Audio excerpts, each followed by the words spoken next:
Hey there, before we get started, I just wanted to say that if you've watched my previous Ace Attorney videos but haven't seen my latest channel update video, you might want to before watching this, as it contains an important heads up for how I'll be approaching longer form content like this in the future. Please give it a look. Now then, hold it!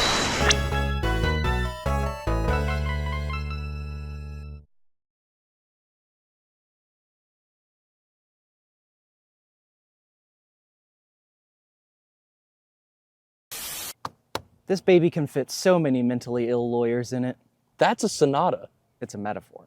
It's my car. Cars can fit many lawyers. Explain how. The Ace Attorney trilogy was a veritable juggernaut of adventure games and visual novels alike, establishing a foothold for the latter genre in the West and steadily building a devoted fanbase since its early days of Japanese exclusivity on the GBA, all the way until it became fully translated on the Nintendo DS. But with trials and tribulations, the story of Phoenix Wright came to a close, which proved to be tricky for Capcom, a company that finally realized the goldmine they were sitting on. How could we make a fourth entry in the series, they wondered. Could the series' unique qualities be maintained while shifting focus to a new star player? Could a new generation of Ace Attorney be created that could usher the franchise into a sort of second era? And could it be innovated once again to account not only for that bold shift in direction, but to take advantage of the new hardware the series had made a home for itself on? That's exactly what Apollo Justice Ace Attorney set out to answer. This was the first game in the series exclusively made for the Nintendo DS, and so it had big shoes to fill, and not just because Phoenix Wright was out of the driver's seat. But with change also comes polarization. People are nothing if not creatures of habit, and when you shake up a beloved franchise and inject it with fresh blood, not everyone is going to go with that new flow. So let's figure out if this wound up being the success story Capcom wanted. Was Apollo Justice ever any good? Were people right to feel so mixed about it? Or was there always a hidden gem lurking beneath the surface? Court is back in session, and today we're deliberating on Apollo Justice Ace Attorney.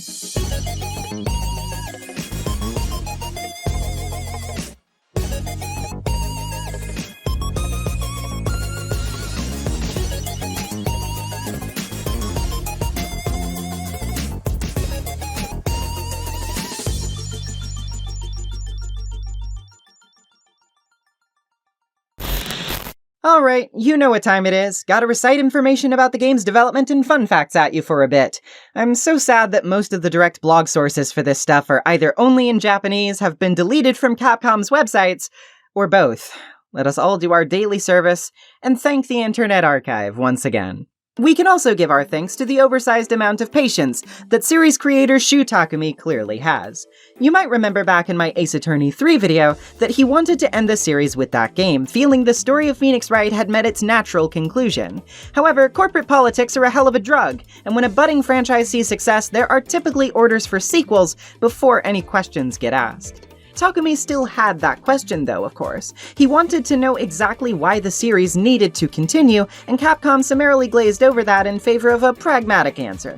What makes money, makes money. With the situation clearly out of his hands, Takumi decided to step in and attempt to do what he could to course-correct this project in a direction he thought would have been acceptable to his sensibilities. If they absolutely have to make another Ace Attorney, fine, he said. But then another set of questions. How about we create new characters, new stories, steer it away from Phoenix Wright and make this more of a fresh start for the franchise, maintaining the beloved game mechanics while crafting a new narrative? The higher-ups came back at him with an answer which was more or less, fine, but Phoenix Wright's still gotta be in the game, even if he's not the main character. Nobody tell him. Nobody tell him. At the very least, the old wasn't weighing down the new too much in terms of what they were permitted to do. While the original sprite art style would be maintained, there was an obvious visual upgrade from the GBA days. Better pixel counts and far more colors. I think this is the platonic ideal of Ace Attorney aesthetically. It's still sprite-based, which I prefer over later titles' 3D models, but the greater level of detail allows it to pop and emote that much more, and seeing the training wheels coming off really is a sight to behold. Not to mention the fantastic character designs. 3D elements would also be included, though, to give the game some spice that wasn't previously possible, though depending on who you ask, this had its ups and downs. The game's development would be announced by 2005, though the game itself didn't release in Japan until 2007. Many key staff members returned from previous games, even localization staff like Alexander O. Smith and Janet Su, though there was still plenty of fresh talent involved as well, such as Toshihiko Horiyama, handling a majority of the soundtrack. That soundtrack is an absolute banger, by the way, easily my favorite part of the game, and probably one of my favorite Ace Attorney soundtracks, period. It has a tone which rides the line between fresh and familiar, which fits the game very well, and it perfectly mixes high-octane and thrilling, moody and atmospheric, and even downright dire. I'll refrain from focusing on too many specific examples here though, because I'll be graciously letting you hear it for yourself throughout the video. You're welcome. Many ideas were shuffled around for what to do with the main duo, with a ninja assistant and even the judge as the main character being considered. Ultimately, the main character would become Apollo Justice, a fresh-faced rookie lawyer with many similarities to Phoenix and a reverence for the legend's career. His original Japanese name is Hosuke Odoroki, with Hosuke roughly meaning boy of law, and Odoroki deriving from the word for surprise. A surprising boy of law, huh? Well, yeah, I guess he was a bit of a surprise. The name Apollo is obviously like the Greek god, symbolizing the sun and truth, which is relatively fitting for his profession, and I hardly think the surname Justice needs much explanation. But apparently, despite this being such a simple name, it took localization staff 22 meetings to fully decide on it, as the localization of this entry of the franchise was being worked on much earlier in the process than with prior entries. I'll be getting more into this later, as it's particularly relevant with the last case of the game, but another requirement from Capcom was also creating some kind of depiction of the lay judge system, as it was being implemented in Japan at the time, though it wouldn't become fully implemented until 2009. This led to the creation of the in-universe jurist system, which features heavily as a focal point of the plot, and its themes in the latter half of the game. Shu Takumi was even sent to give a presentation about the game to the Japanese Ministry of Justice, who collaborated with Capcom to promote the game. The collaboration went pretty well for them, though Takumi was reportedly told at his presentation that the police were better at investigating than the game made them seem. Damn, better not strike a nerve, huh, buddy? Gyakuten Saiban 4 was released in Japan for the Nintendo DS on April 12, 2007, quickly selling around 250,000 copies during its first week. The game would be released in America as Apollo Justice Ace Attorney on February 19, 2008, a little under a year later, quickly becoming the 5th best-selling DS game of its release week. Critics praised the game for its similarities to prior entries in both mechanics and narrative quality, though criticized it for a lack of innovation, a failure to remedy the series' sometimes trial-and-error nature, and pacing issues which made the story feel a bit more turnaround-about than usual. Man, it's getting to me too. The game would be re-released on iOS and Android in 2016, as well as on Nintendo 3DS in 2017. And of course, the game was finally remastered in full for PC and modern consoles as part of the Apollo Justice Ace Attorney Trilogy port, alongside Dual Destinies and Spirit of Justice on January 25th, 2024, which is the version of the game we'll be looking at today, and the version I was waiting for to make this video. I did play Apollo Justice upon its release, and it was always the entry I went back to the least. I was much more fond of the original trilogy, and despite there certainly being elements about the game that I liked, I was with many other fans who were far more mixed on the game overall, and this fandom divide is something I remember vividly happening before my eyes. This also officially marked the end of my familiarity with the mainline games of the franchise, being the point where I bounced off of Ace Attorney and moved on to other things. That means, though I've played the original 3 more times than I can count, I only am just now coming back to Apollo Justice in my adulthood, with the more nuanced perspective on its good and bad qualities I've acquired in tow. Really, it just makes me even more interested to see what my opinion on entries I haven't played are going to be like, even if it will take me longer to get around to than last time. But for now, let's see what all the fuss was about, huh? Let's dive back into Apollo Justice and see if we can perceive it all. The good, the bad, and everything in between.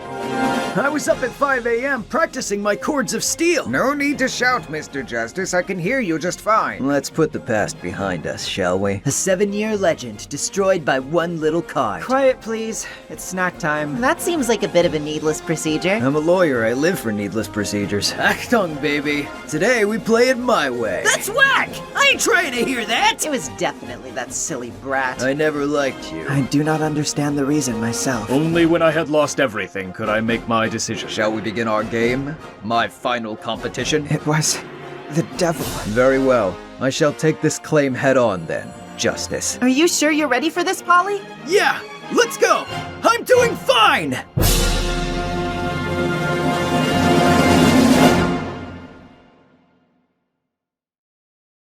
It's your first day in court. Again, but a good poker face may do you some good. Lay out all your cards on the table. It's time for Turnabout Trump.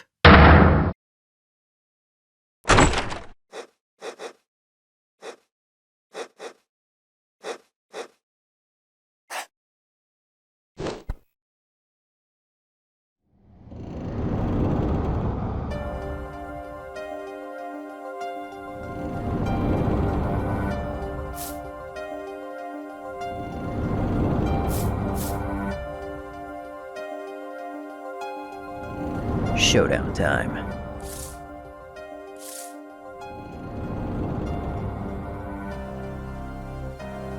You lose.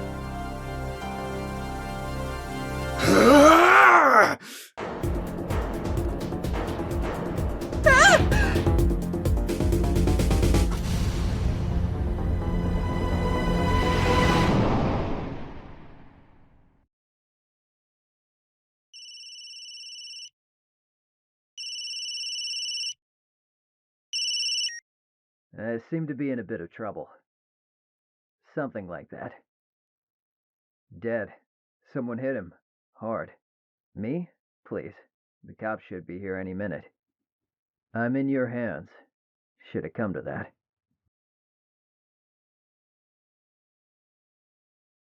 Yeesh, talk about deadly games. This is the first case of defense attorney Apollo Justice, and it's pretty high profile. A man by the name of Shoddy Smith, a mysterious drifter, has been killed at the Borscht Bowl Club during an underground game of poker in a hideout right out of Prohibition. Clonked on the head with a juice bottle, the law has pointed their wagging fingers at one Phoenix Wright, who is sporting facial hair, a beanie, and a jacket that looks like it hasn't seen the wash in a while. What happened to good old Nick? Did he spend all of his attorney money on crack? Thankfully not. He's just been playing the blues on a piano he's not too good at, and making his money as a poker champ in the meanwhile. As for the law gig, he was apparently disbarred 7 years ago, and the mystery of why that is won't be uncovered for a good long while. Hardly seems to matter, though, if we can't get him acquitted. That's what our mentor, defense attorney Christoph Gavin, wants to help us with. His original Japanese name is Kirihito Garyu, which I'll wait to explain until after this trial. He's a friend of Phoenix's and wants to do right by his case, seemingly similar to Phoenix's origins in the court, though his professional disposition makes him a far more reliable seeming advocate for the moment. His warmth and calm demeanor are evocative of the typical mentor figures you see in this series, calling us right back to that first day with Mia and her pep talks, and Apollo is definitely going to need it with how nervous he is. Can't blame the guy being asked to defend a legend on day one. He's also pretty concerned with his voice training, apparently? Look, I know his chords of steel are just him trying to sound tough, but the phrasing has forever made Apollo a trans dude to me. Them's the breaks, die mad about it. The prosecutor, as always, is our man who couldn't even cook over an open flame, Winston Payne. Whose ability to tutorialize through sheer incompetence remains unrivaled. Thankfully, that allows us to explore a new mechanic in this game as well, or it would be new if you hadn't played Rise from the Ashes. Yeah, remember the ability to examine evidence in 3D? That's a staple feature now, and you can do it for nearly every item you get, which will come in handy as the game progresses. The trial mechanics remain true and constant as can be, though, as we start off by cross-examining our own client. Phoenix's connection with the victim isn't so certain, since he's apparently a traveler who only came to the country recently, but Payne argues this deadly game concluded as it did only because Phoenix was a sore loser. Hobo Nick insists it was an innocent game though, as his 2-deck poker tricks are only an attraction at the club, nothing deadly. Phoenix's testimony only serves to inform us of the basics of his case, providing us the ground we have to stand on and what we'll need to keep in mind while defending him.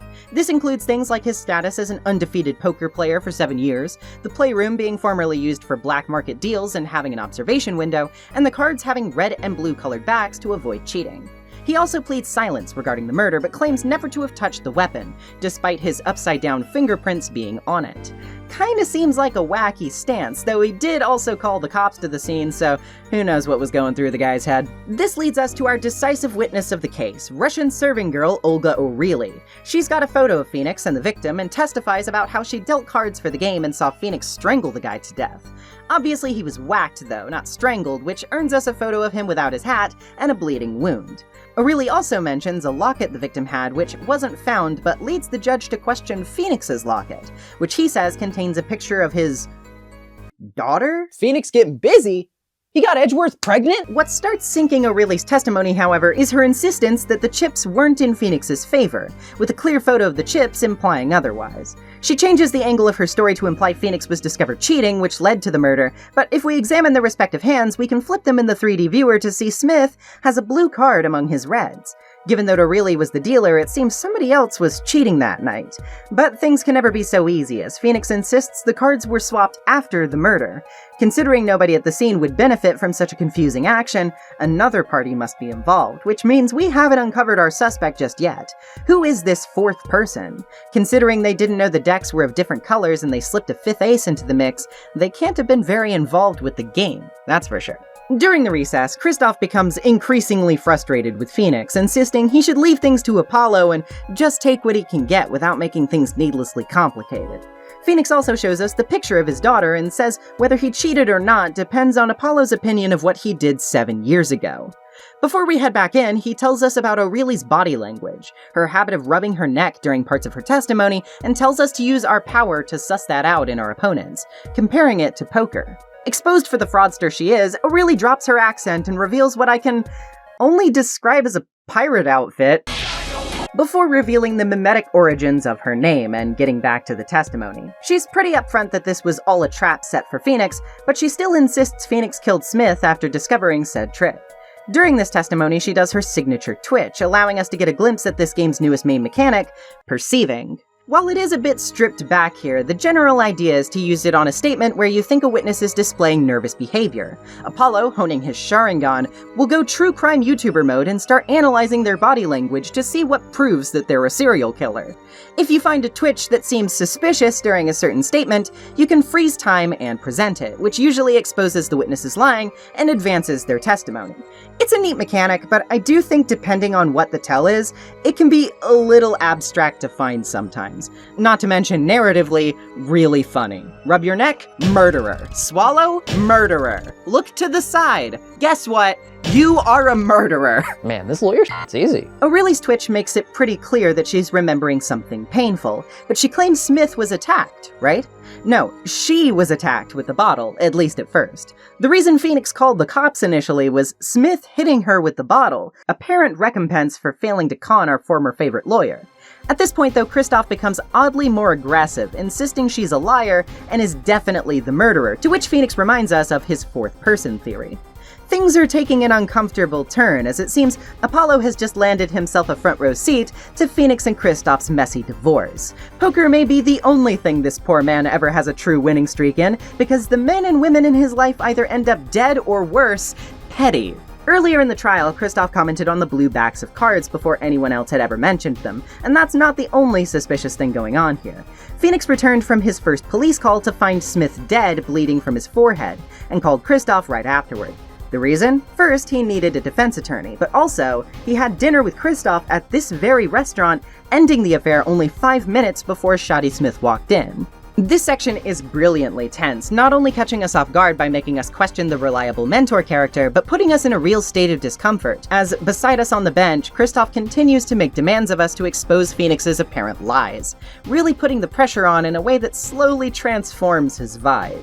Phoenix claims to have disposed of the trap card in a bottle, but we can't find it upon examination of the murder weapon. As for how he knew of the victim's bleeding bald head, well, he was the one who put Smith's hat back on, which makes things awkward when he plays back his call with Kristoff, where Kristoff comments on said bald head. How'd he know about it if he never even met the guy? We'll need his testimony to explain this, but before we get there, recess. During our downtime, a mysterious girl hands us a bloody ace of spades, the cheat card, before Phoenix joins us on the bench to grill Kristoff. Thoroughly dispensing pleasantries, Kristoff says he passed by Smith on his way out, detecting anger in him. Worried, he returned to the club out of a sense of concern for Phoenix, seeing the victim dead through the observation window of the door, as well as Phoenix with a bottle in his hand, and getting the call shortly after. He denies the presence of a fourth person, asking why they would go to all the trouble of swapping the fifth ace with a blue card, but considering the card we have, I think we know the answer. A bloody ace is pretty telling of what happened around it, but Kristoff claims the card is fraudulent, a claim Phoenix points out he could only make if he was the killer. As for where the blood came from, it was dripping from the back of Smith's head, implying his chair was facing away from the table when the card was bloodied. This could only be because he was facing his killer, but there was a cupboard there, right? Well, sure, but it could have been moved. In which case it would block the small window, preventing Kristoff from witnessing anything unless he were standing in the killer's shoes. The bailiff confirms a secret passage was found behind the cupboard, implicating Kristoff even further. But hold up, was that illegal evidence? Mr. Gavin seems to think so, and calls upon us to explain why the bottle had upside-down fingerprints from Phoenix on it. However, if we look at the photo of himself and Smith, we can see a crate of bottles sat near Phoenix's piano seat, which naturally means he would reach down to pick them up from the neck. This means Kristoff switched the bottles to implicate Phoenix, and the proof is in the pudding, other bottle. As investigators sweep the club and find one with a card crumpled inside, just like Phoenix said. Giving up the ghost, Kristoff asks if Phoenix is taking revenge for what deprived him of his badge 7 years ago, but Phoenix simply says he was pointing the finger of justice in the right direction. With Apollo's mentor jailed, Phoenix Wright is declared not guilty, but out in the lobby, things still aren't quite peachy.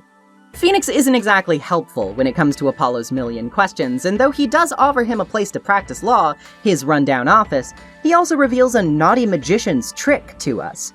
Remember the bloody ace Kristoff called fraudulent? Yeah, it was used to bait Kristoff into screwing himself, but the actual bloody ace can't be here now because the murderer had to have taken and disposed of it. This means that the card we got was forged evidence, given to us by Phoenix, to present without even knowing it. Considering how serious of a crime it is to forge evidence, something we've heard plenty about in this series up until this point, it's no wonder why Apollo punctuates this conversation by punching Phoenix. Thoroughly disenchanted with his hero, Phoenix tells Apollo that this is his story from now on, keeping his job offer open and parting ways, swiftly bringing about the end of Turnabout Trump and the beginning of our new lawyering exploits. What a first case to start us off on. Plenty of people say that Turnabout Trump is where this game peaks, and even if I find that to be a backhanded compliment, I get the point. In many respects, I would say this is the finest first case the series has ever produced. Quite based, you might say. The case remains simple in the logic department, not much in the way of a challenge, but it has twists and turns to make up for it, interesting characterization and hooks, and a real gut punch of a villain reveal. Now let's talk about Kristoff's Japanese name. Can we please talk about Kristoff's Japanese name? I've been dying to talk to you about Kristoff's Japanese name all segment with you, okay? Oh boy, did they really telegraph this one. While his surname, Garyu, can be interpreted to sound like many things, such as self-taught or hidden dragon, his given name, Kirihito, is far more on the nose. Read backwards, it is Hitokiri, which literally translates to killer. While on one hand I think the lingering question of what his motive was is something that has the potential to sour players on the conclusion, giving this case a bit of a half-finished feel to it, the mystery sets itself up well to become one that hangs heavily over us and will drape itself over the proceedings to come, especially as it seems to tie into even more pressing questions. As for Kristoff himself, I said it briefly before, but his transformation over the course of this tutorial is fantastic. He seamlessly carries himself over from being your typical Mia Fey type to inverting all of her best aspects. His guarding warmth snapping into overbearing coldness, his instructional ability from reassuring to steely and forceful, and his look of intelligence conveying a competence that, when revealed, suggests his ability lies in many more unsavory avenues than they'd appear at first blush. They perfectly set up the platonic ideal of a teacher character and allow all of the characteristics of said trope to warp themselves around a wolf in sheep's clothing, and that makes Kristoff an excellent introductory antagonist. The way he crumbles gradually as he loses his control over the situation and over Apollo himself makes his defeat very satisfying, but not without unresolved tension, making it clear that even if he's going to jail, he is not done with us. Speaking of characterization, a much more divisive element will obviously be fallen golden boy Phoenix Wright himself. Having him be our first defendant is obviously very cool and all, but it's obvious from minute one that this is not the Phoenix Wright we knew, and the whiplash of his differences in character are enough to make series veterans unclear on how to feel about where he ended up, since we were last put in his shoes. The last time we saw good old Nick, he was at the prime of his career, solving the most entangled mysteries that ever got brought to his desk, resolving decades-long disputes which tore at the very fabric of his and his loved ones' lives, bringing peace to Diego Armando, banishing Dahlia Hawthorne to hell, and carrying on the memory of his mentor with his trusty assistant in tow. He was on top of the world, so seeing him like this is as depressing as it gets. Where do the years go? 7 whole years in universe is not a span of time to scoff at, but we don't know any context yet. Plus, given the release timeline of the games have been far shorter in terms of a gap, I can understand why people might have felt burnt seeing their hero hit such hard times when it just felt like he had gotten his ultimate win. There's also the matter of how much his character has changed in those intervening years, seeming much more cynical, dry, and even underhanded. The old Phoenix balks in disbelief at the mere notion that his childhood friend would be corrupt enough to resort to forged evidence, and yet here he is throwing that bloody ace into the ring like it's nothing, and casually risking Apollo's entire new career. Yeah, no wonder the guy punched him. I'd probably consider it myself if I didn't have the approximate muscle mass of a single piece of string cheese. Austin, why did you write this? I'll kill you! That said, I'm not the type of person that thinks character devolution is inherently a bad thing. Often I find that fans get much too attached to their darlings to figure out that the writing on the wall is worth reading far more when we acknowledge their imperfections, willingly exploring their failings as they grow rather than just their victories. But I do agree that this contrast hits just a bit too starkly to be seen with complete objectivity from the beginning.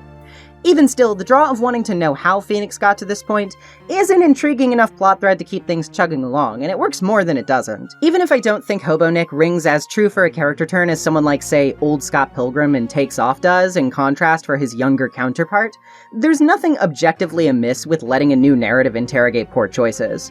The willingness to take that leap is something I can at least respect, even if it may have needed a more delicate balance. I also just have to give major props to this case's setting and aesthetics. A mysterious poker game underground is such a cool vignette to create, and the Borscht Bowl Club itself looks like the type of place I'd absolutely love to visit. Framing the explanation of the game's mechanics around the poker motif is also a pretty solid way of making the systems more tangible as opposed to purely being abstractions for the player, which lends credence to the emerging perceived mechanic in a way that helps keep it from being out of left field. Kinda silly to make the bottle grape juice, though. This isn't even a 4Kids style censorship thing. It's just like that. Like, come on, did they not want Phoenix Wright to be a drinker because it would set a bad example or something? He's at a club with a hidden black market poker room and the game is rated teen, for God's sake. I do have to give Capcom their dues for not changing around the silly 07 appropriate meme humor in this game's re-release, though. I'd be shocked if anyone below the age of 25 recognized the "oh really" meme in the modern day, but they sincerely decided to make Olga's name a reference to it. Speaking of Olga, she's a fun witness. We've seen plenty of women in Ace Attorney whose gimmick is looking like a sweet oo-woo baby who reveals themselves to be sharp and vicious when the going gets rough, but something about the big poofy coat to slick suit and bandana pipeline does it for me. Too bad she's a liar and a worse card dealer, though. Better luck next game, girly. Send my regards to Derpina, to Spaghetti, and Dat Boy. Overall, Turnabout Trump is a case that succeeds in its simplicity. It takes that first case ease you're accustomed to, and uses it to pull the rug from under you right away. It's perfectly serviceable as an introduction for newbies, but shines just that bit brighter for people who think they know what to expect, only to be deliberately blindsided. Its weaknesses lie in the manner in which it might push the envelope a bit too hastily, and arguably in how it fails to define Apollo himself very much. But I'd argue that Phoenix himself wasn't exactly super well defined in his first Turnabout either, and here we are arguing over whether that character is consistent enough now. So anything is possible. And that's a good sentiment to carry into our next case, because speaking of possibility, this world is truly rife with freak coincidences, isn't it? And plenty of them are waiting to pop out by surprise right around the turnabout corner.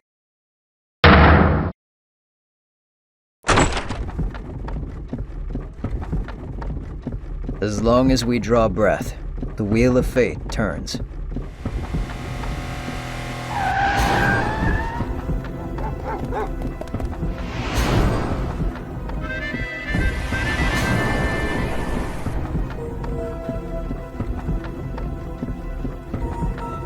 Spinning big crimes and little crimes together. And when the wheel stops,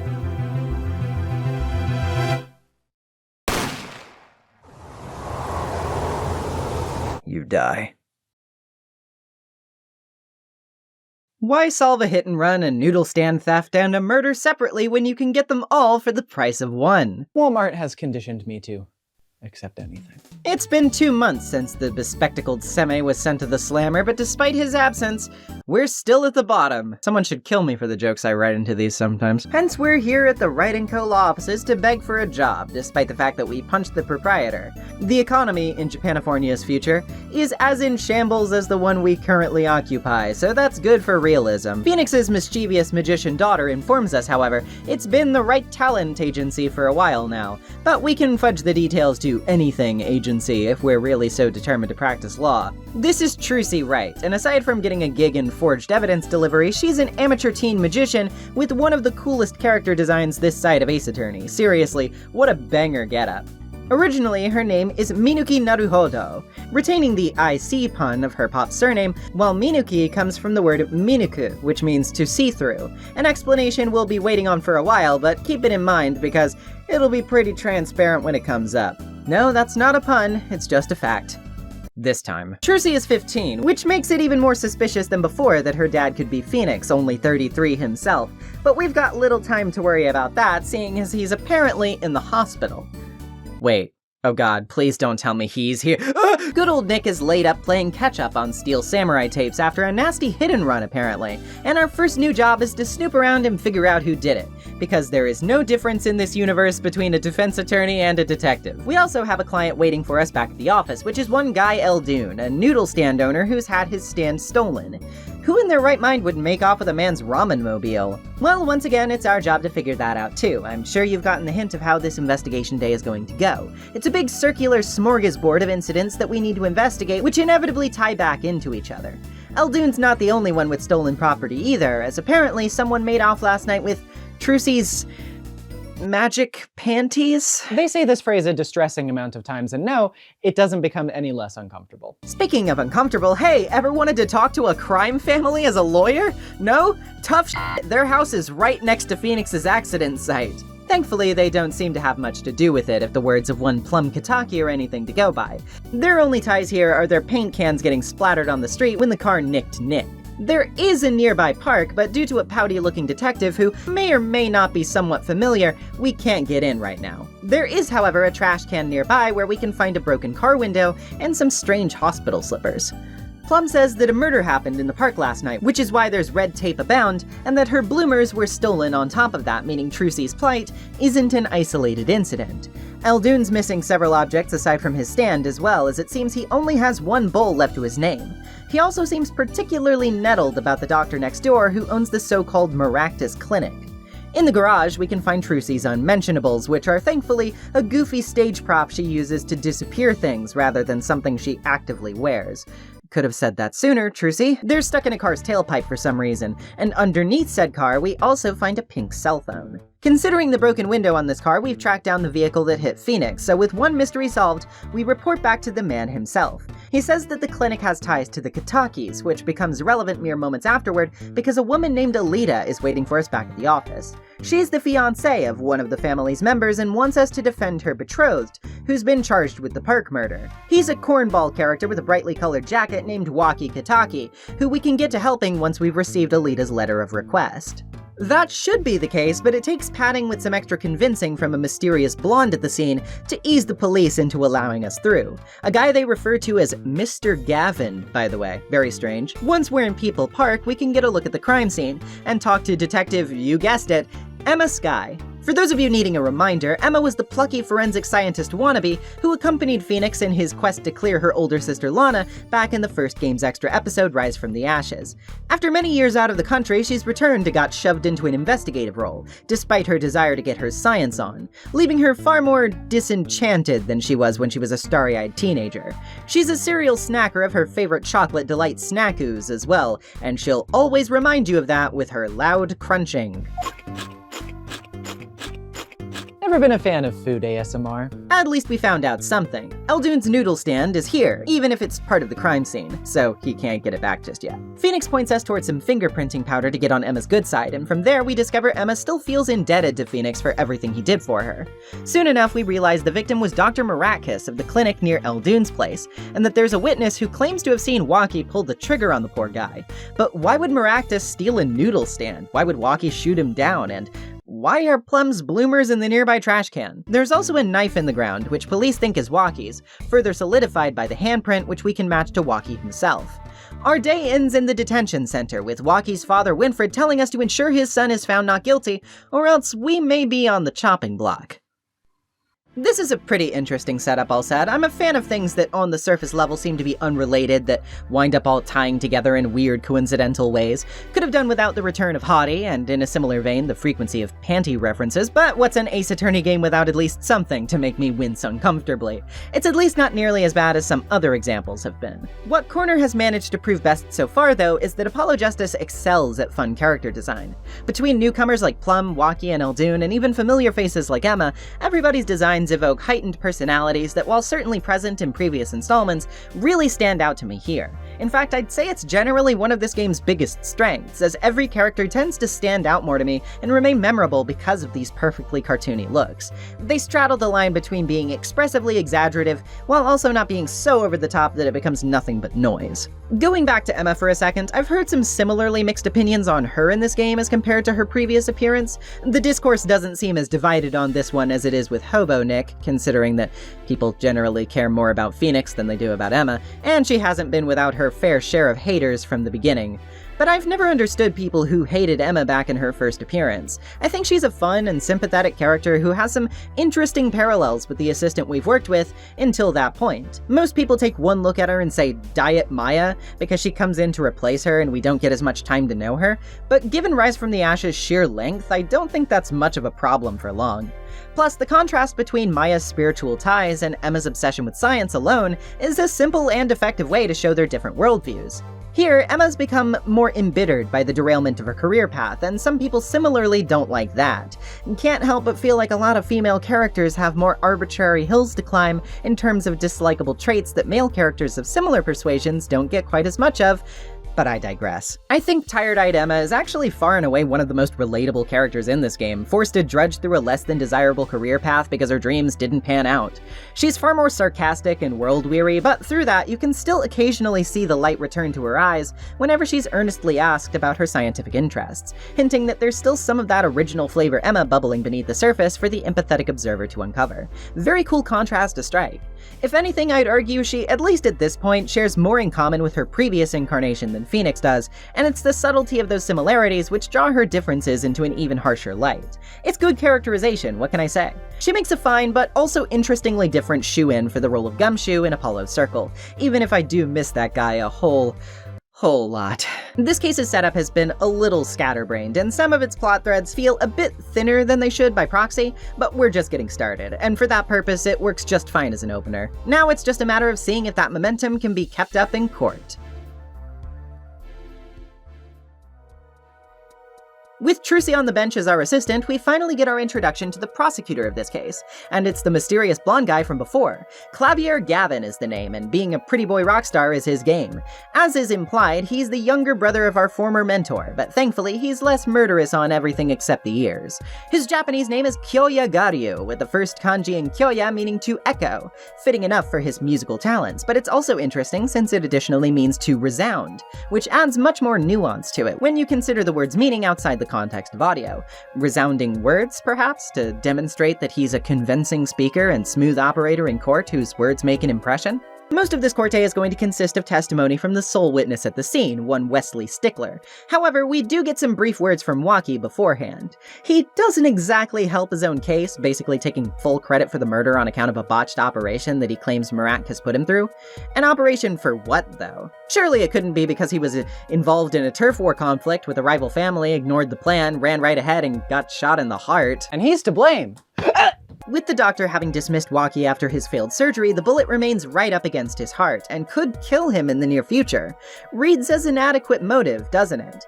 Adequate is never quite good enough for us, though, sticklers for detail that we are. Why don't we grill Mr. Wesley Stickler to see if those stickler tendencies of ours can stick it to Stickler and punch a hole in the court's present perception of our client? Stickler says he saw Waki pointing a gun at Maracus, at which point he called out to stop the conflict. The victim turned to face him but was shot at that exact moment. Only problem with this is that Waki's fingerprints aren't on the gun.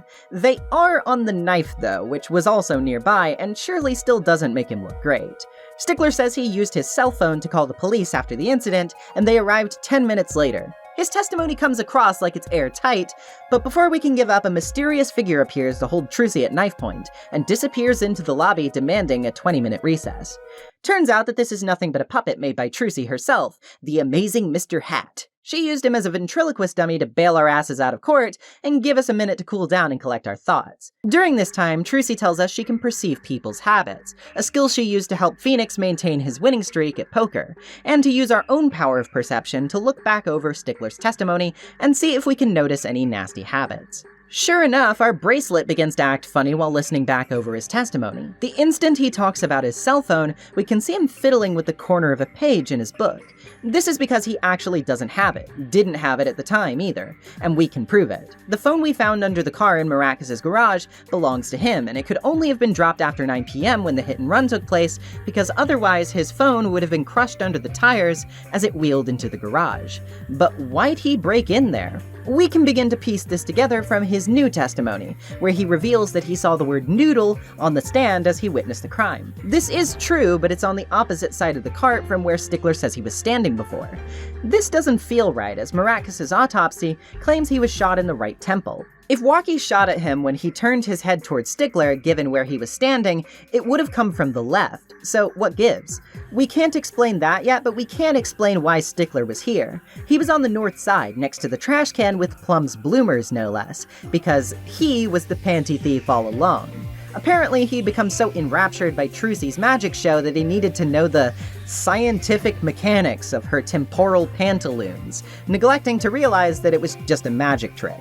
This is also why he broke into the garage, because, hiding from Trucy, he disposed of the evidence in the car's muffler, and took the long way around to try and avoid her. That's when he came upon the murder scene. Please get this guy out of here. We've solved another lingering mystery, but the most important one still remains. The situation may have improved for Walkie since we've introduced some uncertainty into how the victim was killed, but unless we hit the pavement even harder, they're not going to improve anytime soon. This trial day is hit or miss for me. The play with 3D diagrams continues to be well implemented and interesting, and the perceive mechanic is used pretty well, but I can't help but find Walkie grating and Stickler. Ugh, Stickler. This guy sucks. I know he's not, actually a weirdo, per se, just an idiot, but his part in all of this ties into an aspect of this case's story that, as I said before, I could have done without. In a way, his side of the story ends up feeling like it was meant to help pad this case to be 2 days. His testimony is fun to crack, but it's a lot of mindless busywork for very little usable information. The most important things we learn here are about Walkie's operation, and the fact that the victim's head was turned in an awkward direction for him to have been shot from where Walkie was standing. That's it. At least we got Mr. Hat, though. Nobody can convince me that he's not actually alive. I see the bloodlust inside of him waiting to be unleashed. Don't lie to me. Don't lie to me, Walt! You sussy baka. This also serves as our proper introduction to Clavier, and I have to say, super underrated prosecutor. All of the prosecutors we've gotten in the series up until this point have been great, but they also have something in common. The veneer of the undefeated champion who will do whatever it takes to win. By that metric, they typically end up having similar arc threads where through their encounters with Phoenix, they're humbled and learn something about themselves. Clavier doesn't really fit that particular brand of showmanship to me, though. Yeah, he's cocky, he's a rock star who's beloved by legions of fans even outside of the courtroom, so it stands to reason. But in terms of prosecuting style, he doesn't come across as underhanded or shrewd. He's a chill dude, and while I'm sure some would prefer a little more feedback from his amp, so to speak, it's a compelling direction for Apollo's rival character to take. Clavier and Apollo have a deeper dynamic off the bat because of it, too. Apollo might be annoyed by Clavier's boisterousness, yet he can't help but genuinely acknowledge his skill and treat him with due respect due to the gap in their experience. Apollo wants to hone his skills to the point where he can push back on Clavier's case even when out of his element, and that trait does a good job at not only depicting Clavier himself as very smooth and competent, but an even better job at making Apollo feel like the underdog between them, even when Clavier doesn't totally suck as a person. Though it would be difficult to deny that Clavier doesn't also have some motive in pushing Apollo, seeing as Apollo is the one who brought down his prodigious brother. And though we don't exactly know what their relationship was like, it's easy to guess Clav may have some thoughts about that may drive him to test Apollo a bit more directly than your average defense lawyer. One of my favorite things about the dynamic between Phoenix and Edgeworth through the original trilogy was how they steadily began to better each other until it got to the point where, when they stood in court together, they restlessly pushed each other in ways that guaranteed they would arrive at the correct outcome, rather than trying to screw each other for personal gain. Apollo and Clavier don't quite have that level of trust going on in their court proceedings, especially not to start with, but they start on a foot far more in line with this method of debate rather than the alternative. I find it fresh. It's not better, mind you, just different. And after several games of new, undefeated prosecutors with chips on their shoulders, it's a cool change of pace. But let me not flatter the guy too much until we defeat him. I can't give him an ego boost too big, or we might be in hotter water than we already are. Whew, man, those noodles are boiling. Let's get back out there and start using our noodles before they boil too, huh?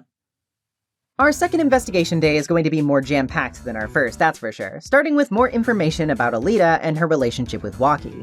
Apparently, they met at her job, and she's aware of Waki's operation complications. She also says that Waki's father is trying to get out of the gangster business, with Waki being against it. Plum thinks he's trying to play the tough guy rather than actually being one, telling us that he'd never have the heart to shoot anyone despite one of the family pistols being missing. The reason Winfred wants out of the gang business, she says, is because they need a lot of clean money right now, and expresses some suspicion of Alita. This is where we can start putting some of the miscellaneous odds and ends together, like the slippers from before, which are still in the trash can. They have paint stains under them, tying them to Phoenix's accident. And on the subject of odd ends, Eldoon finally reveals his hang-ups with Dr. Maractus, saying they knew each other for a long time and that Maractus was always one-upping him at everything he did. Eldoon's real passion was in surgery, but he was forced to inherit the family noodle business when Maractus came along and started his own clinic, which became far more successful, likely due to his backdoor work with shadier clients. As for Alita, Waki isn't too keen to discuss the details of their meeting. He will confirm that he brought a gun with him on the night of the murder, intent on getting back at Dr. Maractus, but nothing else. If anything, he seems confused as to whether he actually shot the guy or not, which, when combined with the direction of the entry wound, raises some alarm bells. Maybe we should revisit the crime scene and chat with Emma, especially because she's using some kind of plaster to look at potential footprints. Oh, she also casually drops that Clavier is the one who got Phoenix disbarred. Yeah, no big deal. Wait, what? Never trust a twink. We can find prints from both Waki and Stickler at the locations they said they were at, but there's one mysterious footprint near the site of the noodle cart which can't be defined. The shape appears to be a slipper, maybe a hospital slipper? We can find a toe print inside of it, but it doesn't match anyone whose prints we presently have. So, on order from Emma, we should go look for it at Maractus's clinic, seeing as the clinic's name is in fact printed on the slippers themselves. Inside the clinic, we find all of Eldoon's bowls, as well as some discarded sandals. Before we can look into that and a missing pair of slippers, however, there's a thump in the office. A thief has just broken in and left before Apollo and Trucy can catch them, and the office is in disarray. A broken lamp with a stain on the wire is nearby, along with a safe we can crack by surveying the fingerprints on it. Within is a medical chart for Waki, signed by Maractus, and a nurse Alita Tiala. Uh-huh. There's also a bullet hole in the back of the safe, a crumpled shell still inside. When we bring the sandals back to Emma, she can confirm that a toe print inside of them matches the one we found in the slippers, meaning they belong to the same person. Maybe we should ask Waki about this, but before that we grill him with the chart, getting him to confirm that he met Alita when he was having his surgery. He confesses that she proposed to him right after this, and sure enough, confirms the sandals were a gift he gave to Alita. It's still unknown as to why Maractus would put Waki's chart under lock and key though, so maybe we can get some medical insight from the only other doctor we know. Eldoon is stunned by Waki's chart, saying that unless he's operated on soon, he's basically guaranteed to die because of the bullet shifting inside of his arteries. The chart proves that Maractus attempted to extract the bullet, but failed, as it's in such a precarious spot that doing so without killing him would be a miracle. The reason, then, that the chart was locked up was because Maractus couldn't take that risk. He sewed Waki back up and shoved the whole affair under the rug, understandably concerned that if the Katakis ever found out about his inaction, he would be on the chopping block for it. But now, a huge question hangs in the air. Alita signed off on this, so she must have known all about it. But if she knew Waki was going to die soon, why did she never tell him? And why did she propose to him? We'll have to sew those final threads together in court tomorrow. This day is better than the first. Now that we got the more extraneous side plots out of the way, we can actually focus on the meat of the case. And while I think Alita is obviously suspicious from the very beginning, it still feels exciting to start linking details together.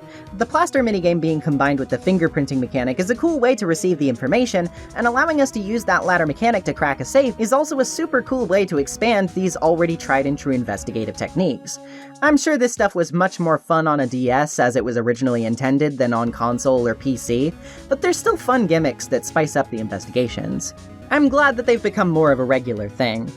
I also enjoy the way the main players of this conflict seem to tie into each other in unexpected ways, Maracas and Eldoon being a chief example, and while I'll get more into this at the end of the case, I think this is what sells the episode thematically. So why don't we just go ahead and get into court, huh? Today, as you can guess, is all about Alita, and if her sudden plans to testify against her fiancé are anything to go by, our suspicions are pretty well founded.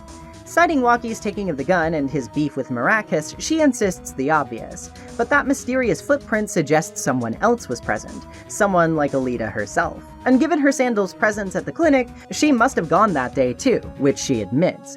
She frames it as her warning Maracas about the impending danger, but Apollo cleverly points out that she'd be in just as much hot water over this, seeing as her name was also on the chart that Maracas had locked up. The reason she went wasn't to warn him, no, it was to threaten him for it.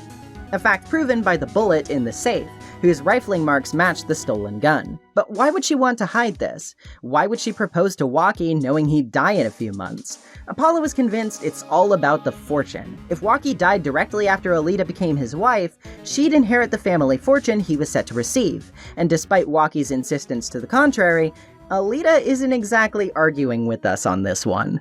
You keep your hands off my Alita, or I'll...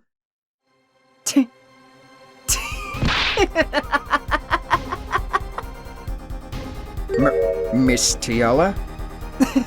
I'm sorry, it's been so long since I've laughed so hard. Something funny?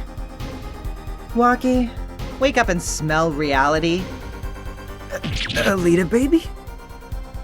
The signature on the chart, the engagement, I mean, come on! It's so obvious, even for a brainless, spoiled brat such as yourself. Alita. Your honesty's like a breath of foul air, Fraulein. Hey, I wasn't getting out of this clean anyway. So, the family fortune is what you're really after. That's right. I wanted the money. Gold digger or not, we still need to prove she has involvement with the murder. She fully cops to breaking into the clinic, but says she failed to get the chart and didn't shoot Maracas. But Alita's involvement could actually clear up one of our lingering unknowns. Remember the angle Maracas was shot from? Hear me out. What if he was shot by someone who was inside the noodle stand? The bowls were all taken out so somebody would fit, and the footprint places Alita at the scene. As for what led up to this, the scene at the office tells us all, and so does her habit of touching her scarf. Alita and Dr. Maracas didn't just have a friendly chat, he saw the gun and tried to strangle her with the cord of that broken lamp we found earlier. Thinking she was dead, Maracas needed to get rid of her body, but his car wasn't working on account of the stuffed exhaust pipe, courtesy of Stickler and his panty raid. So what was his next best option? To steal Eldoon's noodle stand, stuff Alita's body in it, and take it down to the park where he could dump it in a nearby river. But what happened to that plan? He ran into both Stickler and Waki, but Alita woke just in time, realizing that Maracas was going to spill her secrets to Waki, and from within the confines of the noodle stand, she shot him dead, waiting for the witnesses to run, and made a break for it, running through the fresh paint on the street in the process. With no choice but to admit her guilt, Alita is taken away and Waki Kitaki is declared not guilty. Having lost his girl, he's obviously not too happy about it, but we can at least save him any further heartbreak, literally and metaphorically. We can show him exactly why his dad needs a clean break from crime, that being that he found exactly one doctor in the world who can extract the bullet from Waki's heart. But he wants to use clean money, not the kind that led to so much of his son's pain. Brought to tears, Waki leaves, and Winfred suggests that we come over sometime to have some of his signature key lime pie. Ah, so that's going to be his new business. Hey, you ever think the Cadaverini family ran into trouble with the Kitakis? You think Tigre ever bumped into this guy? Don Tigre, there's no need for you to be involved in our conflicts. Yeah, Violetta. I just can't stand that Winfred Kitaki prick. He does make a damn good pie, though. I can't deny that. Overall, this case is pretty good, but not anything to write back to your noodle-making cousins about. Alita works as an antagonist, but her motivation is generic. Can't say I blame her for freaking out when she was nearly strangled to death and thrown in the river, but at the same time, maybe you shouldn't have held that guy at gunpoint. Or tried to silently watch a guy die so you could steal his money. Play shitty games, win shitty prizes. If anything about this case is thematically compelling, I'd say it's the overarching narrative of how seemingly unrelated events can become so fiercely entangled that tragedy strikes in unexpected ways. Maracas' need to be superior to Eldoon led him down his career path, but it's that career path that put both him and Alita in the path of the Kitakis. It was Waki's own recklessness that led to his injury which put Maracas in the hot seat and what drew Alita to him.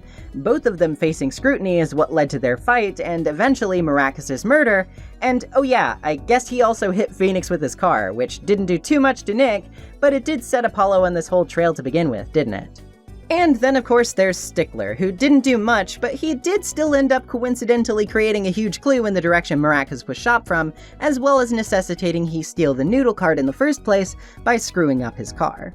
Stickler aside, I do have a few other nitpicks with this case, like, you mean to tell me that Maracas is a doctor, but he never checked to actually see if Alita was dead after he strangled her? He just assumed. He never realized at any point that she was still alive. I know the guy was in full-on panic destroying the evidence mode, but you'd think the doctor, who knows about topics such as breathing and vital signs, would maybe have checked the girl's pulse before deciding to throw her into the river?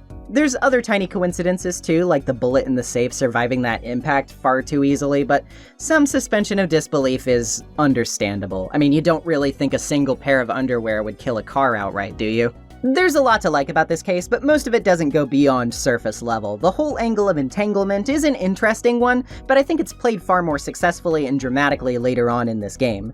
The villain is weak, if serviceable, but the highlight of it all is just figuring out the mystery itself, which, to the game's credit, is one of the most important things to get right. The proceedings take a natural step up difficulty-wise from the first case, but aren't so overwhelming that the spike feels aggressive. There are fun and creative uses of minigames, the perceive mechanic is once again put to good use with Alita's scarf, and all of the clues make a pretty seamless path through the case for you to follow, while not being so handholdy that you don't get to feel smart on your own. This case also makes a great introduction to characters like Trucy and Clavier, the latter of whom I've said my piece about already, and the former of whom is an absolute delight. Trucy is a great partner character in my book. She's got just enough innocent whimsy that she seems a bit less cynical than our lovably smarmy spirit medium of past games, but she maintains a brightness and humor which fills that sorely empty Maya-shaped hole nicely. It helps that her design is a banger. Seriously, the colors are fantastic, and her magician gimmick is really cool. I could do without hearing about her garments, but I'm all here for her cracks at Apollo, her upbeat positivity, and her puppet-assisted murder threats. Seriously. That thing is alive. Before his fans jump me, by the way, I should say I did come around on Waki by the end. His design is fantastic, seriously, I need that jacket. And even his more annoying traits are obviously a brash camouflage for his big heart. No, that wasn't a joke about his condition. It's actually painful to see him innocently advocate for his fiancée, only to be stabbed in the back and made to feel like a fool. He's just a stupid kid whose own naivete has landed him in hot water, and he does need to learn from it, but there were less cruel ways for him to have to reach that realization. The earnest care his parents show for him and their willingness to abandon their own mistakes in the process is a genuinely sweet message that resonates with me, and I think in the end, he'll realize who actually loves him for who he is. The kids will in fact be alright. Well, not Alita though, she's going to jail. Turnabout Corner gets like a solid 6.5 to 7 out of 10 on the law-o-meter from me. I'd somewhat affectionately call it mid. But if you can count, you know that our third case of the game is coming up next, and you know what that means. Third case syndrome. Does Turnabout Serenade break the curse, or will its sour notes burn our instrument of choice to cinders? Please, listen to my siren song, and maybe you'll find out. Just, make sure to pack earplugs. Let's rock!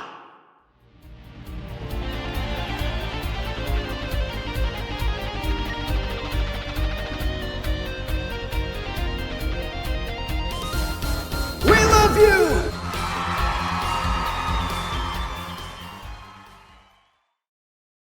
Rock on, everyone! This party's not over yet! Get out your handkerchiefs for our special guest! That's right, baby! The night's just getting started! Thank you for coming to the Governor's Guilty as Charged tour. This ends the first part of tonight's show. There will now be a 20-minute intermission. Turnabout Serenade is one of the most infamous third cases of this entire franchise. It's put right up there with Big Top for a lot of people, and I didn't really remember much about it. You gotta remember, I've played the trilogy tons of times, but Apollo Justice, not so much. So returning to this one, you have to believe me when I say, I went into it with the full intention of keeping as open a mind as possible about it. I didn't want any of my preconceived notions about how hated it was to get in the way of things I might see in it, and to an extent I do actually believe there are a lot of interesting ideas sprinkled throughout this case, but ideas alone do not always equal a cohesive end product, do they? So let's go over the deets, and hopefully by the end I can put to words how I feel in a fair enough way. The case starts off strong, with Apollo Intrusi being invited to a concert for the Governors, the rock band headed by Clavier, where he'll also be collaborating with a famous foreign singer and painter from the country of Virginia named Lamiwar. She's accompanied by her blind pianist companion, a young boy named Machi Tobaye, and her manager, a brick shithouse of a man named Romain Latouze. Her number is a collab between herself and Clavier called the Guitar Serenade, but while she does a miraculous disappearing trick in the middle of it, Clavier's guitar also happens to catch on fire, which doesn't seem to have been planned, judging by how upset he is about it. Shortly after, Apollo meets up with Emma backstage and hears a bang, discovering a dying Latouze who says something about the witness being the Siren. Clavier's bandmate, a detective and guitarist named Darian Crescend, helps clear everyone out while we move to start investigating the case. At the scene, we find a few clues, but what we don't find is notable in its own right. Remember, Apollo and Emma both heard the shots from the hallway, but the killer was nowhere to be seen once they arrived. How did the killer escape? We can also find a brooch on the floor, a huge revolver, and a keyring clutched in Latouze's hand. Emma says the murder weapon's got a nasty kickback to it, meaning whoever used it must have some level of experience, as it would easily dislocate the shoulder of a rookie trying to shoot it. We also see a mysterious man clad in yellow when passing through the hallway. By the stage, we can give the keys to Clavier to find out that they're his and that he's been missing them, lamenting that his bike and car were busted, and so was his guitar case, and all of them are connected to this keyring. We also get to use his mixing board to isolate the tracks and snitch on Darian for screwing up one of his cues. An awful lot's going wrong for Clavier, but it feels like too much to be purely coincidental, especially when Trucy gives a look at the lyric sheet for the Guitar Serenade and points out that it nearly comes across like they're foreshadowing everything that's happened. It's prudent to ask Lamiwar questions too, but seeing as she's Virginian— oh, wait, she can, speak English? Yeah, turns out she wasn't even born in Virginia, and she can speak English just fine. She just doesn't usually because her agents think it makes a good marketing gimmick, along with her image as the landscape painter of sound, referring to how she travels the world to see its sights and turns it into music. Considering that things are being kept hush-hush, we can't exactly fill her in on all of the details, but we can find out a few important things regardless. For starters, Lamiwar was given the idea to come here by the victim, Mr. Latouze. Her companion, Machi, is from Virginia, and the brooch we found at the crime scene belongs to her. We also find out about her history, from the start of her career at a Virginian restaurant, her meeting with Machi, who sticks closely to her because he is blind, and about how Latouze has been her bodyguard for the past 3 months. Latouze also came up with the name Siren of the Ballad for her, which is very telling as Lamiwar apparently means the siren. Sound familiar? Lamiwar won't spill any information about what she did or didn't witness, however. To make matters worse, Emma tells us that Latouze's body has suddenly up and vanished, along with Darian's guitar. We find both soon enough on a raised stage tower along with the unconscious body of Machi Tobaye. Under great suspicion for this, and with the police wanting to wrap the incident quickly, Machi is arrested for the murder, and we've got ourselves our next defendant. Unfortunately, he doesn't speak English and has no interpreter, so we're just going to have to wing it in court tomorrow and hope things go well. This introductory sequence is the best part of the case by far. A murder taking place at a rock concert is such a cool idea, and playing around with the idea that the murderer could be following song lyrics as well, it just hits the sweetest spot of my brain. It almost reminds me of the setup of a Detective Conan episode or something.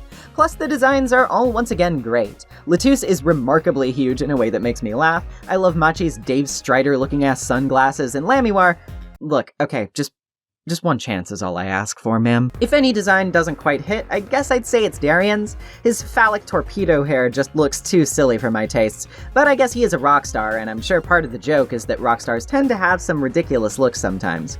I'm also very happy to see Emma and Clavier having more casual interactions with Apollo and Trucy, both having time to shine in a more fluffy character-building sort of way instead of solely being involved with court proceedings or investigations. Clavier in particular gets to have his fair share of spice here, showing that though he tries to be level-headed and cool most of the time, he's not above losing that cool and becoming temperamental, which lends him some nice extra dimensions.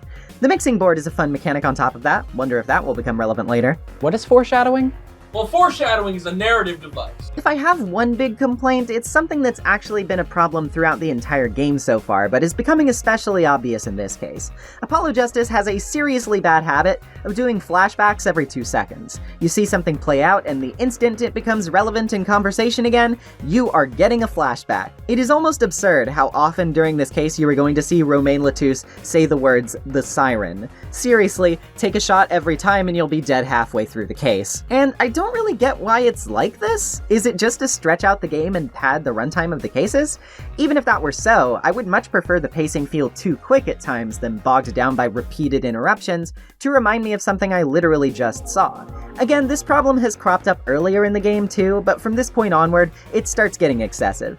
This isn't something that's never happened in previous games either, but it feels especially egregious in this one. Also, not to metaphorically jump the far more literal gun, but come on now, they're really gonna try to pin this on Machi? The 14-year-old who looks hard-pressed to even defeat a salted snail? Yeah, I'm sure that huge revolver would be super easy for him to use. I'm sure the kickback definitely wouldn't shatter his shoulder into a million pieces. I realize this is an extremely common complaint about this case, and it is stupid, and yeah, no, if you're wondering if we get the opportunity to bring that up, we don't. So I'm just going ahead and getting my gripes with it out of the way now. It's really dumb. The case against Machi is a joke. The only excuse I can give this is Clavier's hand wave of an explanation that Lamiwar being an ambassador of goodwill means the cops want to wrap this case up quickly. You could take this to mean that even with flimsy justification, they're just conveniently pinning the crime on Machi to make the proceedings as open and shut as possible so they can get it done quicker. And I would say this might play into a theme the case has going forward in an interesting way, but it still rings a little hollow to me when their convenient explanation makes little actual sense. You pin the crime on an easy target when for one reason or another most people could generally see them doing it, if they don't think too hard. I cannot see Machi Tobaya doing this. He's like a little Victorian boy. A hot Cheeto would kill him instantly.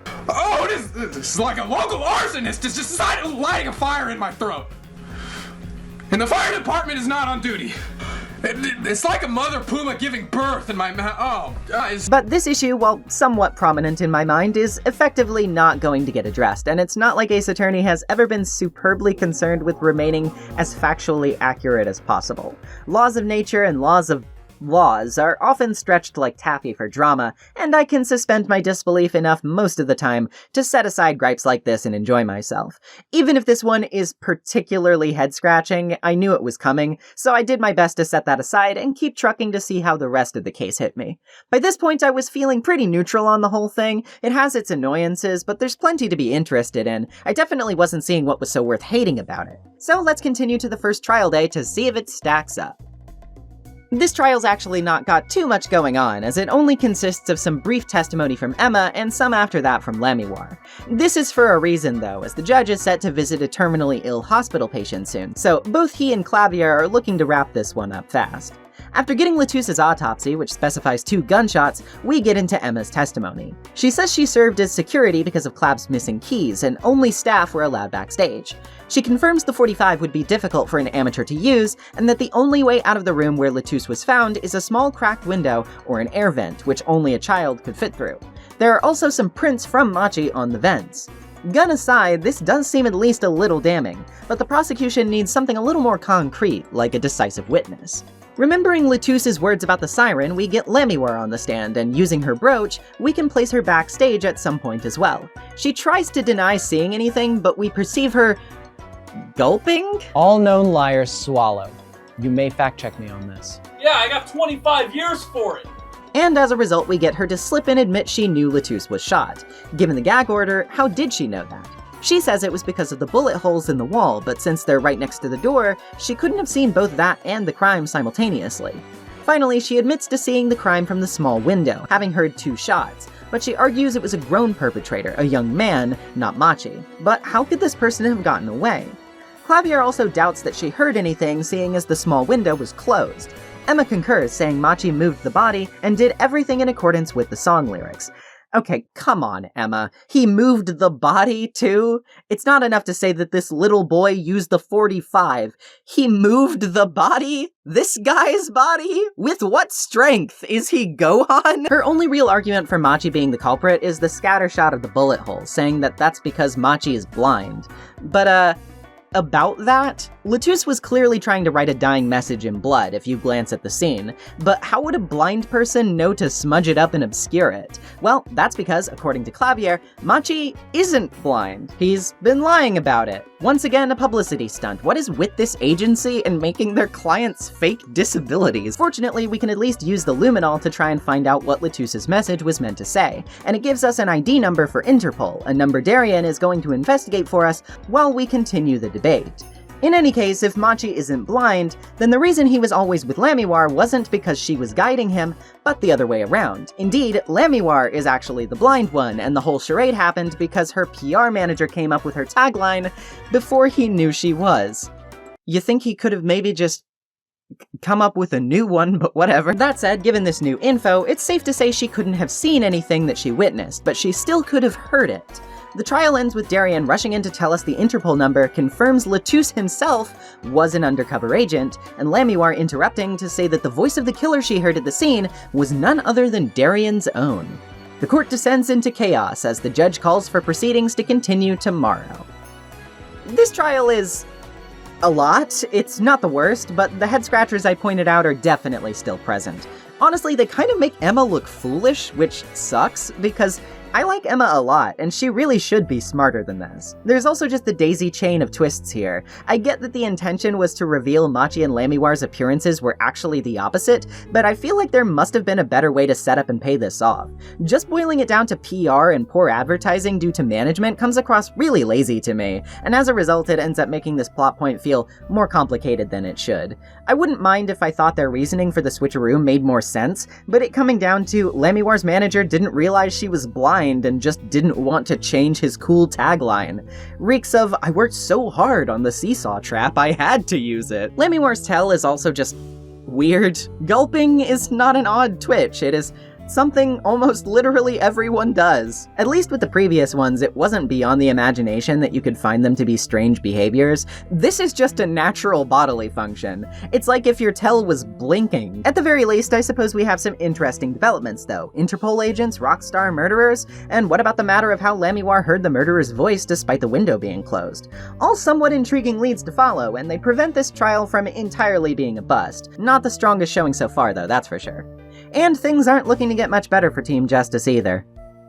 Several things happened today, starting with yet another character intro. Remember the yellow-clad magician-looking guy? Well, he's here, and his name is Valant Gramarye. I know it's pronounced Valant, but, Valant just sounds cooler to me. Apparently, Trucy views him as an uncle, and he knew her real father, Zach Gramarye, as they were both in a magic troupe together. Valant is a boisterous, booming fellow who knows his way around some cool staff tricks, and isn't in the business of having humility. The reason he's here is to give us a videotape of the concert, saying that Lamiwar's disappearing act was thanks to a trick he devised, but it's up to us to figure out the rest. Maybe we should ask Lamiwar. She maintains her story from before, though she has no idea Latouche was from Interpol. She says she's worried this may have something to do with her past, as she can't remember anything about who she was before becoming Lamiwar, having quite a bit of amnesia. On the ground, we see a headset, which she says was used by the performers and staff to communicate within a 30-foot range. On the stage, we can find Valant again, who tells us a bit more about his involvement. He was asked by Clavier to bring his signature stage magic to the show for a bit of flourish. Troupe Gramarye was quite famous a while back, thanks to the exploits of Zach, Valant, and their teacher, Magnifi Gramarye. But with Magnifi's death and Zach's disappearance 7 years ago, only Valant has remained, trying to bring them back to their former glory. Right now, though, Valant is a bit irked by the piano for some reason, and we can find that it has a mysterious switch hidden between the strings. It won't take us long to figure out what the switch does, either, as Emma is back in Lamiwar's dressing room doing a bit of investigation, and she found a strange device under the sofa. When we press the switch, it catches flame, meaning that it's some kind of remote igniter. Not a great sign. Of course, I would never be stupid enough to start a fire indoors like that. Come on, Apollo, be careful. As for our switch, Emma says it would probably only reach about 30 feet from the looks of it. 30 feet, huh?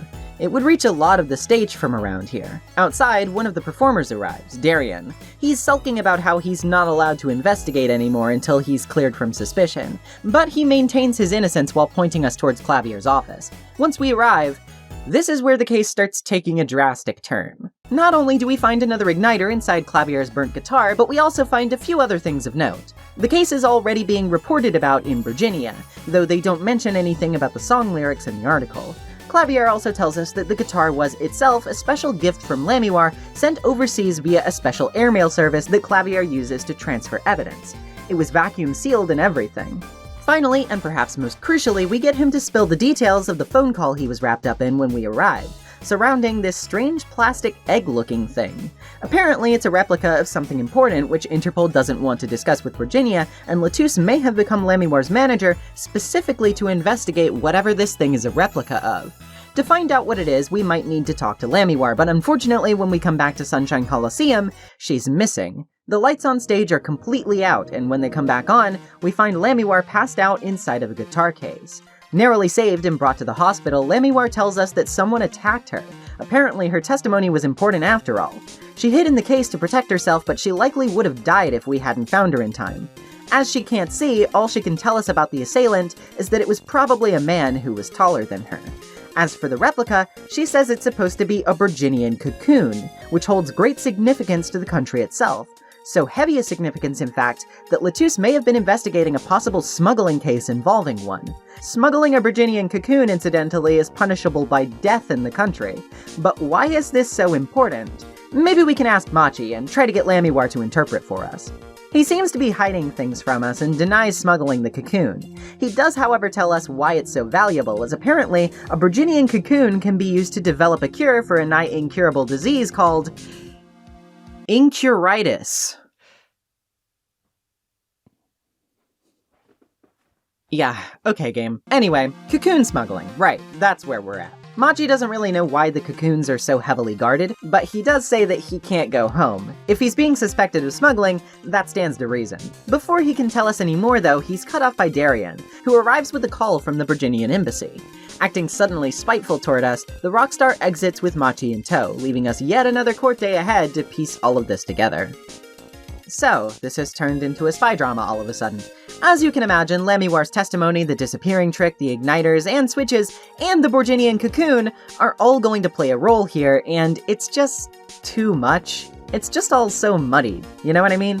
The start of the case was promising, it had a cool setting, an interesting gimmick, but all of it suddenly feels sidelined by the addition of so many other components. Adding complexity to a mystery isn't inherently bad. It's great for raising the stakes, and not every case can be simple, but there's a certain point where less is more, and I'm really feeling the weight of the more here. Every time one of these new developments came up, it felt less like an addition to a wider tapestry, and more like, oh god, yet another component I have to keep up with. It's not a great feeling when you're dreading getting answers in your courthouse puzzle solver. For what it's worth, Lamiwar's disappearance is pretty exciting, and the introduction of Volant is a delight. Seriously, what a goofball. But beyond those highlights, this investigation feels like a lot of fluff. Some of that fluff is fun, letting the characters interact with each other more, getting a feel for Clavier outside of the stands. That's good stuff. But what's being piled on top of this case feels like I filled up at a buffet and I've just been handed 3 plates of steak I never got up for. I am fit to burst, and this case won't get the hint and let up.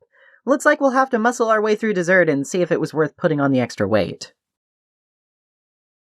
This trial has 2 sections, the first of which focuses on testimony from Machi and Lamiwar, with Lamiwar translating. Interesting to see 2 characters on the stand at once for a change, especially since previous games had to cleverly work around its scene transitions to make room for multiple people butting in on each other up there. Before we can get to them though, we first have to nab a newspaper article talking about the first case of incuritis in the country. We also have to wait on the judge, who we find out has been visiting the son of the Chief Justice, whose condition is apparently getting worse by the day. Surely this is coincidental. Anyway, time for testimony. We have a firm suspicion of Darien at this point, but right now, his alibi seems rock solid. No shoe? Oh, okay. That's fine. Think again, Mary! We need to get Machi to let loose what else he's been hiding, which is easy enough because he comes out swinging by saying he couldn't follow the English song lyrics because he can't understand them. Here we need to perceive his eyes, which nervously flit back and forth while Lamiwar is discussing his language barrier. It's an easy tell to miss, and so I'm tempted to call a little BS, but I can't help but think finding it underneath his usually solid black sunglasses is a really cool way to handle one of these perceive segments, so it gets a pass. Listen, I've got to take these cool moments where I can get them. This little sidelong glance gets Apollo suspicious of his claim, but he tries to say he only understands the word English and nothing else. He also says that he read about the lyrics being used for the murder in the Borginian newspaper, but we have that, and it says zilch about the lyrics. Lamiwar tries to cover for him, but she's swallowing again, so obviously she's lying too. Machi knew English the whole time. Maybe you could have cooperated a little more beforehand then? Jeez, what was the whole interpreter act even for? Ugh. So if Machi understands English, what else has he withheld? He admits to escaping through the air vent, but still insists he didn't kill Latouze. The real kerfuffle happened when he entered the dressing room, the guy was already dead, and he made his scramble as Apollo and Emma entered. During a recess, he says he heard gunshots after he found the body, and figured out about the vent from the magician. He won't talk about the cocoon though, figures. Next, we turn heads towards Lamiwar about what she witnessed again. If someone tried to kill her over this testimony, it's safe to say something important is hidden in here. She says she was passing through the backstage exit when she heard Latouze and Darien, followed by gunshots. After that, she moved past the small window. When we ask what she heard, she says it was something about pressing a switch. A switch, eh? Like the remote trigger for the igniter? And a headset could have been used to communicate this to the stage. The only thing this could line up with, however, is Clavier's guitar burning, which was during the second act, not the third, when the killing presumably took place. Maybe we've been wrong about the time frame all along, and the shots we heard were staged somehow. The switch should have, could have, and would have been used to frame the murder around the lyrics to create this precise confusion, steering people toward thinking the murder happened at a different time. As for Lamiwar, we still need to prove how she heard the voices when the window was apparently closed. What if she was talking about a different window? Like maybe the air vent above the ceiling. Okay, wait a second. The vent was repeatedly said to be only big enough for a child to fit in, thus implicating Machi. But Lamiwar was also in it. Machi left fingerprints in the vent, but Lamiwar didn't, but she was still in it. She also refers to the vent as a window, because even though she talks fluently in English, she didn't know the proper English term for air vent and was just awkwardly referring to it this whole time. I'm not even really sure what to say about this, so let's just move on. So yes, she heard the voice from the vent, and the reason that she was there has to do with the secret of her disappearing act, which we can examine thanks to the videotape Volant gave us. Get used to this. This is just like the evidence room tape from Rise from the Ashes, only worse. We have to watch this recording back a million f***ing times, and it gets incredibly tedious. It has to at least add a solid 5 minutes to this trial by itself, if not more. So, how did she pull this off? As seen by the brooch left at the scene, the Lamiwar we see on stage before and after disappearing were in fact two different people, which is how such a quick transportation was possible. The disguised Lamiwar was in fact Volant, pulling off some really impressive drag apparently, like damn man, go off, and the true Lamiwar dropped her brooch while hiding out in the vent. Clavier tells us that this continued singing was not pre-recorded though, so how is that possible? I'll go ahead and give the answer to you straight. It isn't. They offer an explanation for this, a distractingly suspend your disbelief kind of answer. Alas, as someone who records stuff for a living, this decision is one that bugs the shit out of me. Lamiwar sang while on the move over her headset, and the reason the shooter didn't hear her was because the speakers in the dressing rooms were pumping in the live music from the stage, meaning Lamiwar's voice above them was being obscured by her voice coming out of the speaker. I get what they're trying to go for here, but practically speaking, this would be a nightmare. First of all, a headset mic is not going to have good recording quality. It is not going to sound like someone in front of you on a stage, it is going to sound like you're speaking through a fishbowl. And even if that wasn't the case, the acoustics in a metal air vent are going to be absolutely atrocious. You'd be upgrading the quality from bowl to cave. And I must also stress that if the speaker was loud enough to obscure her voice, the mic would have picked up the speaker too. Then you'd be putting your audience in a feedback loop that causes the worst shrill ringing sound you've ever heard in your life that stabs out the ears of anyone unfortunate enough to hear it and makes you spontaneously combust. This is stupid, no matter how you cut it. Anyway, Lamiwar says she stuttered on her singing when she heard the shots, which we can prove by watching the tape back. On her cue, she's supposed to sing the lyrics, "pleasure, pleasure," but only gets one pleasure out, which is when the shot happened. To prove all of this, we need to finally get Darien on the stand and straighten all of this out. During our last recess, Phoenix gives us a visit, saying he's busy with a secret mission, but wanted to give us a present from Emma. Burnt fragments that look like firecrackers, which were apparently found at the crime scene. He also says we won't be able to use conventional methods to convict Darien, but that if we find his igniter, we'll be able to set him off. Yeah, I bet you'd know plenty about finding a man's igniter, wouldn't you, Phoenix? The rest of this trial is all Darien, and he's not a particularly crafty witness. He comes right out with the obvious claim that the murder happened while he was on stage, but did it? Those gunshots Emma heard might have been these firecrackers we just received, staged alongside one of those fancy igniters to go off at a specific time and create witnesses to a murder which had long since happened. As for how he knew the right time to set them off, the headset in the hallway could alert him to anyone coming up near the door if it was switched on, which it was. As for proving the shooting happened earlier, we can do so with the mixing board, which is a novel concept. The idea is that we need to isolate the individual tracks and point out which one is suspicious. It's a legitimately good audio gimmick to play around with. My only real complaint about it is that even if it doesn't affect me, I can imagine this minigame would be a bit troublesome for people with any kind of auditory processing issues, and would most likely turn into a huge bout of trial and error. Kinda sucks. Anyway, if we mute everything except the first track, we can pick up the fired gunshots. This would also explain Darien's missing cue during the third set, as he would have hurt his shoulder using the .45 caliber, despite his training with a .38. From there, we backpedal to motive, and this is where the cocoon comes in. According to Clavier, it's banned from widespread sale because though it's a powerful curative, it can also be used rather easily to make a deadly poison. Darien was most likely smuggling the cocoon and got caught by Latouche. Darien argues this wouldn't be lucrative for him though, because selling them on the black market is too dangerous. But what if he had a safer client? Say, the Chief Justice maybe, whose son has incuritis? With access to Clavier's air service, he could have smuggled it into the country via the guitar from Borginia. But there was a problem, wasn't there? With the guitar sealed, he would arouse suspicion if he opened it before Clavier. Thus, he set up insurance to have the guitar burned if things got hot under the collar, averting the suspicion of Latouche, who was on his tail. He couldn't have done this alone, though, which is where Machi came in. Machi might not be guilty of murder, but he may have assisted the smuggling. Lamiwar also wouldn't have been in the range of the Risen stage to set off the igniter, so it can't be her. There is still a problem, though. How did Machi set off the switch while playing piano? Nobody said he needed both hands, and sure enough, if we check the piano track, there's a part where the song sounds fuller as compared to when Clavier's guitar alights, where it sounds a bit more hollow. This proves he was only playing one-handed. Even through all of that, we have no decisive evidence, which Darien tries to skate away on, but what if we ask Machi to out him? Darien thought he wouldn't, since he was afraid of the Virginian death penalty, but remember, if he's tried in this country, he'll get a much lesser sentence. Finally, Darien breaks. Don't worry there. I'll get you out of the country. I'll set you up someplace. A hidden mansion? Real nice. You want a house made out of cookies? Or no, a house made out of pianos. Come on, please! Don't talk!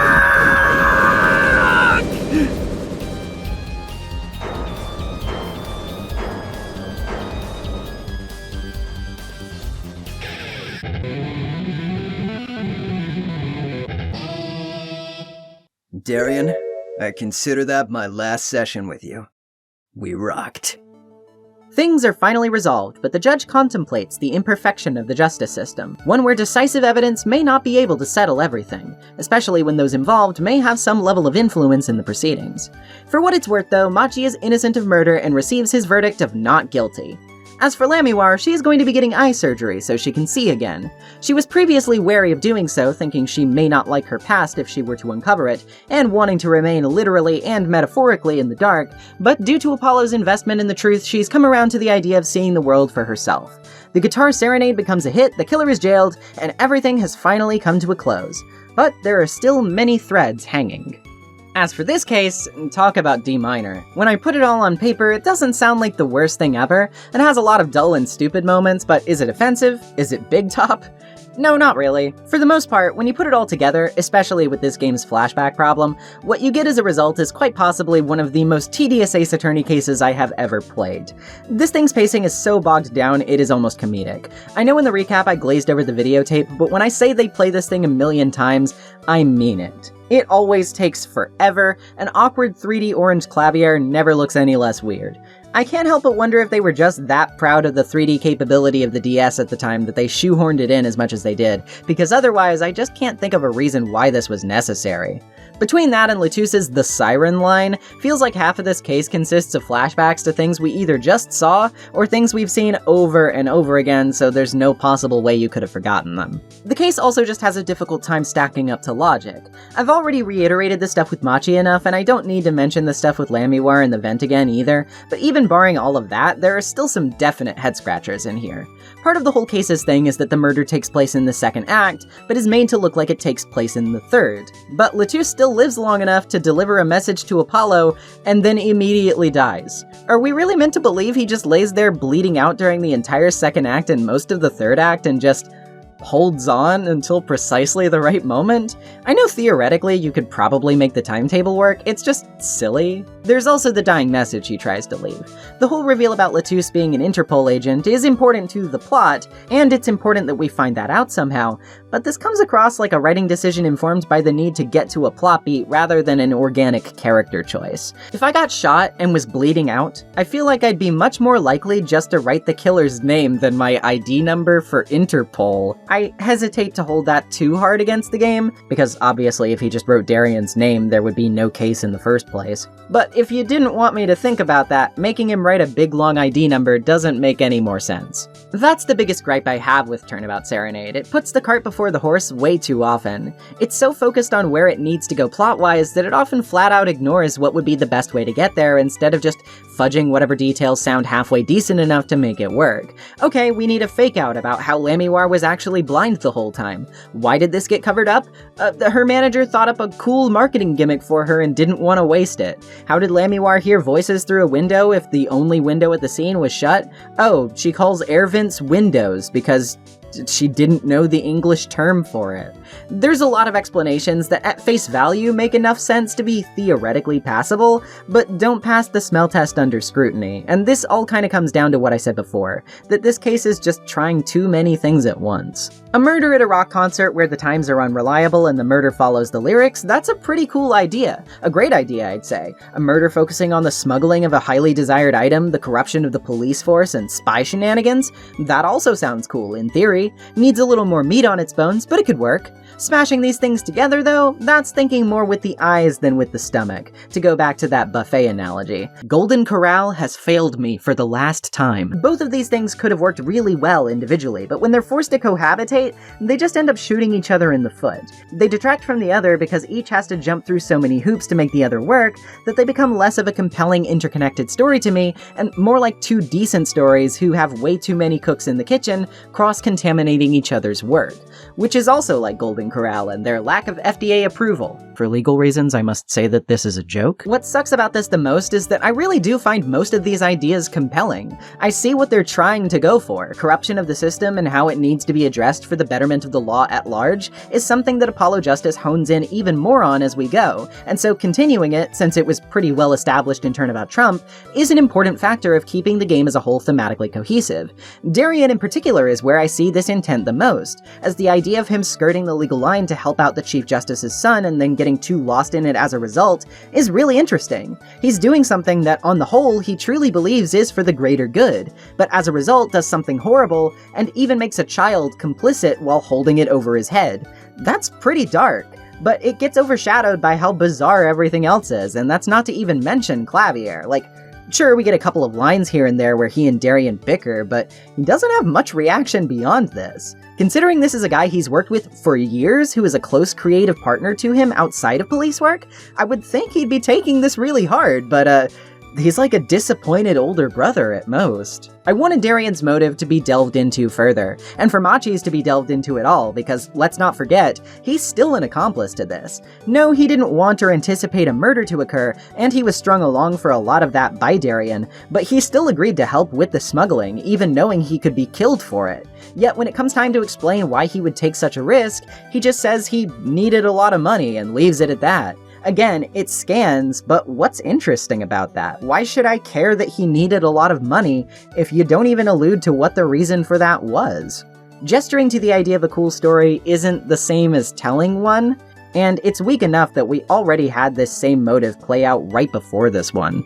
The aesthetic of it is still great though. The guitar serenade isn't a bad tune either when you aren't forced to listen to it every 2 seconds. Volant is a fun character, I enjoy his introduction here even if his involvement feels ancillary, and this case does a great job ramping up the camaraderie between Apollo and Clavier as well. It's not acting as much of a turning point for them as say Turnabout Samurai was for Phoenix and Edgeworth, but interests converge in pursuit of a common goal as Clavier becomes more cooperative in trying to help Apollo the closer he gets to exposing Darian. Plus, as much as I wanted to see more of a reaction from Clavier, I do think he adds a lot to the texture of this case, showing that he'll prioritize the pursuit of justice over his own personal ties, even if he's more inclined to seek out other options first. It's a believable character trait, and one that works well in tandem with Apollo's earnest focus on the truth and never turning a blind eye to it. Not sure how I feel about the whole curing a disability thing with Lamiwar though. Has a bit of a weird vibe to it, with her acting like it was a failing on her part to not get surgery or whatever. Nah. I also do just have the tiniest bit of a soft spot for the case beyond its shenanigans, because it was the case I was asked to co-star in for Save Data's Ace Attorney with an Actual Lawyer streams. The Save Data guys are great, and I always have a lot of fun when I get to hang out with them, so I definitely think of this case through that lens now. The lens where Volant is a deadbeat uncle and Machi is somehow a mythical creature who wields the power of the sun at his will. Seriously, watch Save Data. So now it's gonna be the landscape painter and paint. The difficulty has gotten another pretty steady incline here too, and because of the case's sometimes weird logic, it can feel a bit more like an ass pull to figure out the answer to these questions. Operating on the game's wavelength doesn't always feel like you're reaching for a reasonable answer, and that's important for a series where answering logic puzzles is kind of the name of the game. Or at least in this one. Overall, this case walks out with its head held high over Big Top on a technicality, because it doesn't have grown men arguing over who gets to marry a 16-year-old girl this time. The bar gets pretty low around here, and I'm not just talking about the exam. Hell, if you got rid of the Big Top love triangle, I'd actually prefer it for its way more straightforward caper and lack of repetitive camera footage. Also, Franziska's in it, and Serenade has no such luxury. There's enough to like when I brush all the evidence to the contrary underneath the rug, but I'm the type who likes my mess out in the open. What I dislike about Serenade outweighs enough to make it have to face the music. Playing through it took me way longer to record footage for than any of the others in the game or the franchise so far, and it's not because of the length. But most Ace Attorney games so far have had one major stinker among mostly good cases. It isn't exactly a unique issue for Apollo Justice. Holding it against this game in particular more than the others wouldn't be fair, I'd say, especially if that last case is up to snuff. But our last case in AJ is also somewhat controversial among fans, and even more divisive in its finality than this one is. How do I think about how it flows against the grain? How about we get talking to figure that out? Like most other last cases, I anticipate this one will eat up a lot of the runtime. Let's prepare ourselves for Turnabout Succession and dive right in. And that is the whole truth of this case.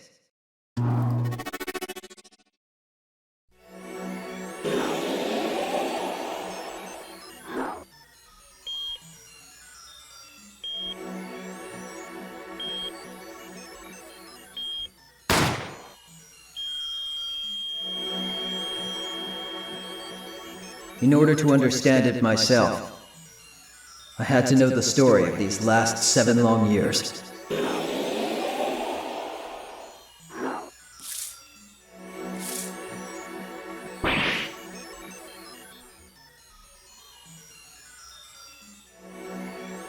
Nothing happens by chance.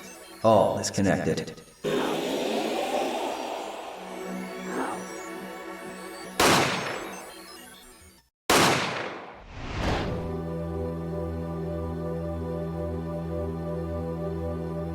And now, you stand ready to begin the final chapter of this story.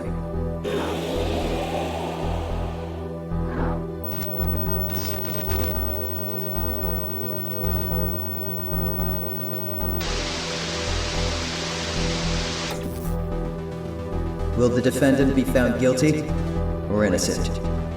The decision is yours.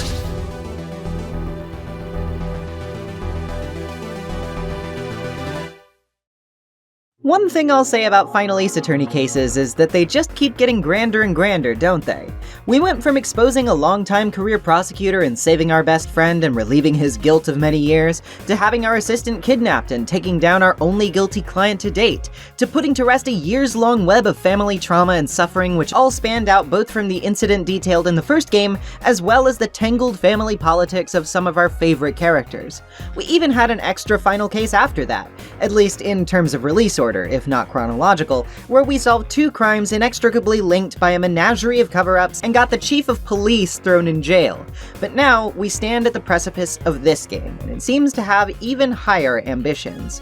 Turnabout Succession is concerned first and foremost with going bigger than before, and while I certainly think there is understandable merit to that approach, I think its determination to do so is what makes it what it is, both for better and for worse.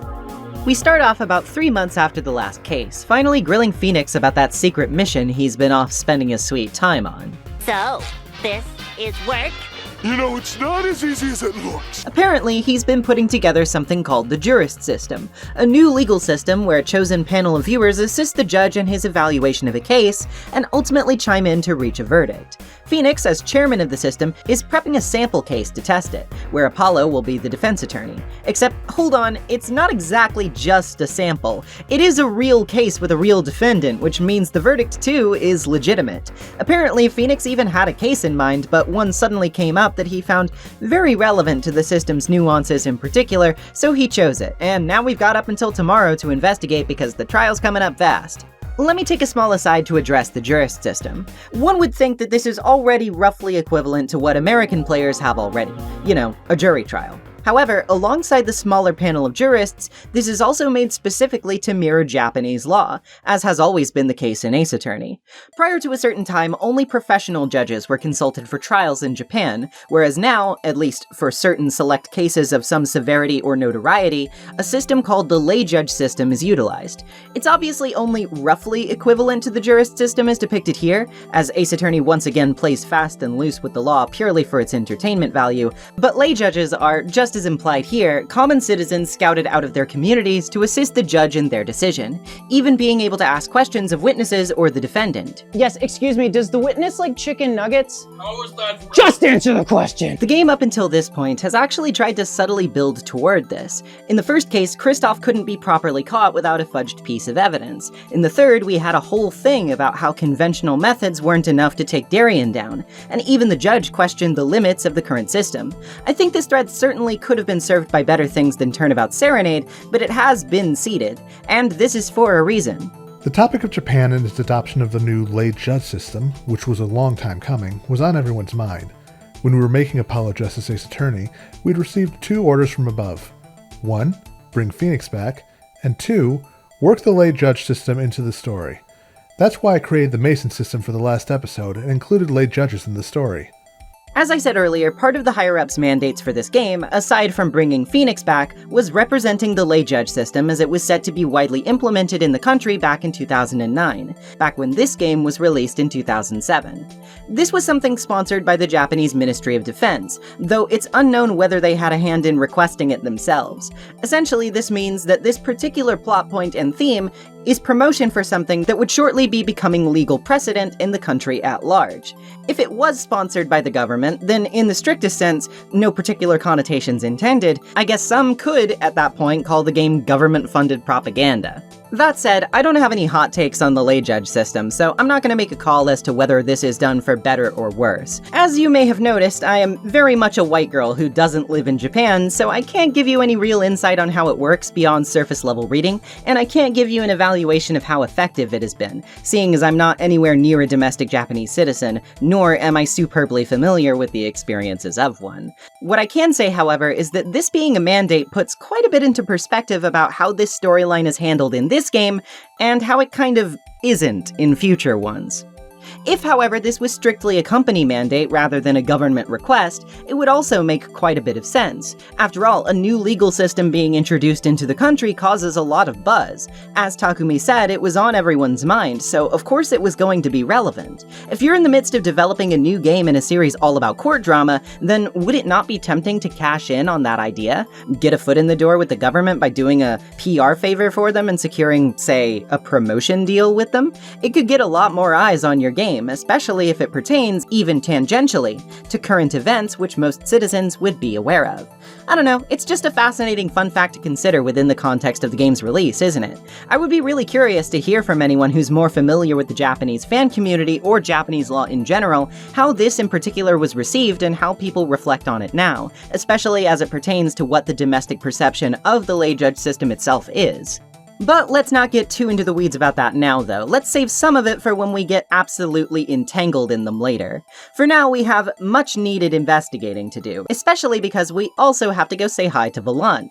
Yeah, he's still around, and he's holding a big magic show soon at the Sunshine Coliseum. This reminds Phoenix to also give Trucy an envelope which seems to be related to the Grammarys, but tells us it can't be opened until the exact right time, which presumably should be arriving soon. From here, we can go talk to our new client down at detention, so let's give it a shot, shall we? Her name is Vera Misham, an extremely withdrawn and deathly silent girl who communicates almost exclusively through her sketchpad. She gives me a bit of gender envy, not gonna lie. Aside from doing her nails, though, she does little else, offering no words in return to our myriad of questions, only a card for Drew's studio. Said studio belongs to a Mr. Drew Misham, Vera's father, a professional painter who is in fact the victim of this case. The reason Emma, who is here at the scene, and the police believe that Vera is the culprit is pretty simple. Mr. Misham met with a reporter last night, and said reporter witnessed him die right in the middle of the only interview he's ever given. Drew was a shut-in who only communicated with the outside world via a single two-sided letterbox on the wall, and who always had the same coffee at around the same time, always handed to him by his daughter, with no interference from anyone. Seems pretty simple, doesn't it? There were, however, no traces of poison found inside of the mug. This we find out through forensics is because the poison, atroquinine, was found on the rim. This means perhaps that the killer put the poison where Drew would have sipped from, another element which seems awfully incriminating for Vera, who would know his habits. We can also find traces of the same deadly poison, however, on a tiny picture frame near a desk. In said desk, we can also find a red letter from 7 years ago, which has been opened and resealed. 7 years ago. Sharknado 5 came out, it's all connected, dear God. Handing the letter off to Emma, she lets us use an X-ray device, by which I mean a big dial and DS touchscreen, to see what's inside of it without needing to open it. This allows us to see the letter is from a client of Misham's who deposited $100,000 into an account for him and is requesting a response with an enclosed stamp within 3 days, along with complete silence on the matter. Judging by this dodgy language, Mr. Misham wasn't doing completely clean work here, but before we can uncover all that, we probably need to talk to the reporter who saw him die. That's Mr. Spark Brushel, who we can go hunting for at Sunshine Coliseum, where he should be interviewing Volant in anticipation of his show. Volant is finally ready to bring the Grammary name back after 7 years of absence. It seems his partner and Trucy's true father, Zach Grammary, will be legally declared deceased soon. This means the secrets of their mentor Magnifi's magic, once passed down to Zach, will be given to Volant, meaning he's legally allowed to perform those tricks now, whereas he couldn't before. However, one look at Trucy's envelope given to us by Phoenix has him rattled to his core, as it's signed by Zach himself. Seeming unsteady and uncharacteristically pushy about the whole thing, Volant is none too pleased when we tell him it's not available for opening at this time, and instead points us to the detention center to find Brushel, who he seems to greatly dislike. Brushel is... oh god, what is this man? He looks like if Homer Simpson and Sonic.exe fused. Personality-wise, though, Brushel is, well, he's a tiny bit of a freak, but he's mostly harmlessly annoying. He's a fast-talking scoop hunter who always talks in abstract headlines, and for the most part really only wants to find the juiciest stories. He'll tell us that he interviewed Drew Misham, and that apparently he heard of a stolen painting recently involving a woman and a giant peach, but he won't tell us much else, which is fine by me because I don't want to be in the room with him for too long. That sounds familiar anyway, because it resembles a painting Misham had in his studio, as well as a hidden one he had which is almost identical.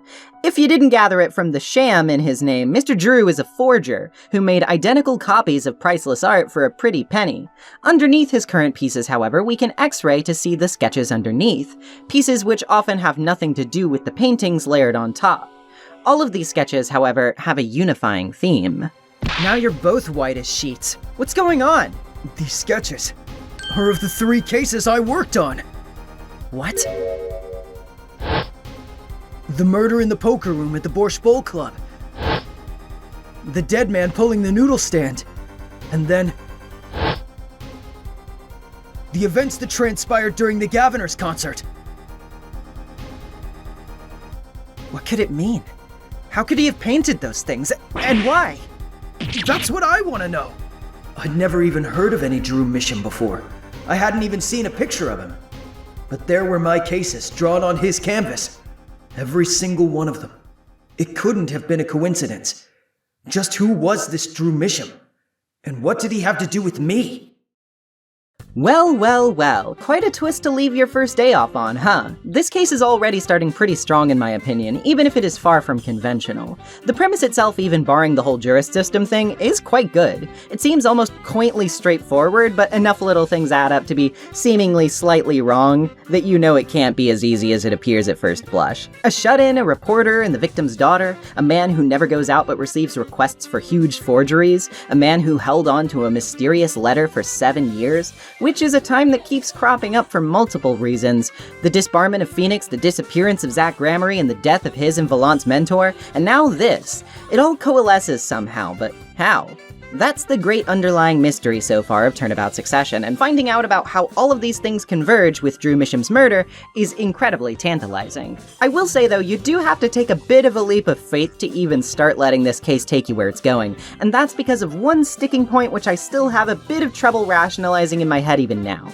So, the jurist system is being utilized for this case as a test run to see if it is viable. The jurist system itself was set up by Phoenix, who is the chairman of said system, and this is more or less the secret mission he's been working on behind the scenes this whole time.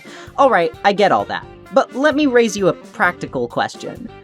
Why is Phoenix able to do this? I mean, think about it. He's been disbarred for 7 years. He's not even a lawyer anymore. We don't have the full story, sure, but we also know this probably has something to do with forged evidence, something Phoenix has declined to refute or even comment much on before this point, and has even made himself look more guilty of by pulling stunts like the Bloody Ace, even if technically only Apollo and Trucy know about that for certain. My question is, how does he even get support for this? How does he get people in any positions of authority to take him seriously or heed his advice, much less allow the future of their legal system to ride on his potentially risky ideas? The guy isn't even a lawyer anymore, but he holds that much sway? Since when? And how? And why?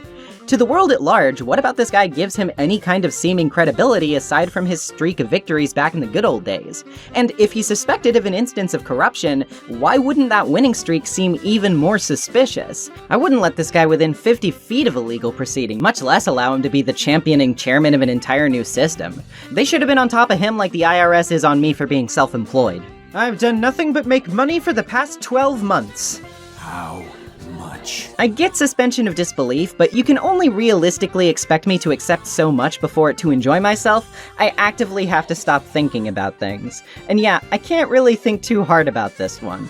I don't know, maybe he cashed in his clout with Edgeworth or something. They've never said that, but I can lie to myself, I guess. This case is lucky it has a strong hook despite that, though, because really the how of how we got here seems to be the biggest casualty of the writing mandate I mentioned before. We have to advertise the lay judge system, we have to include it in the story somehow, but how can we make it look really good unless we have a character we already know and love introduce it? The only returning characters from before are basically just Phoenix and Emma, and while Emma is smart, she's an investigator, not a lawyer. Phoenix was a lawyer, but part of this whole plot and character arc for him involves him being washed up and disbarred, so, okay, just run with it and hope nobody notices, I guess. And I did notice it, but I guess I also understand why it happened this way. I think there were certainly ways around this, and it could have been executed far more sensibly, but I can comprehend how they fell into a trap of their own making here, so I guess I can't give them too much shit.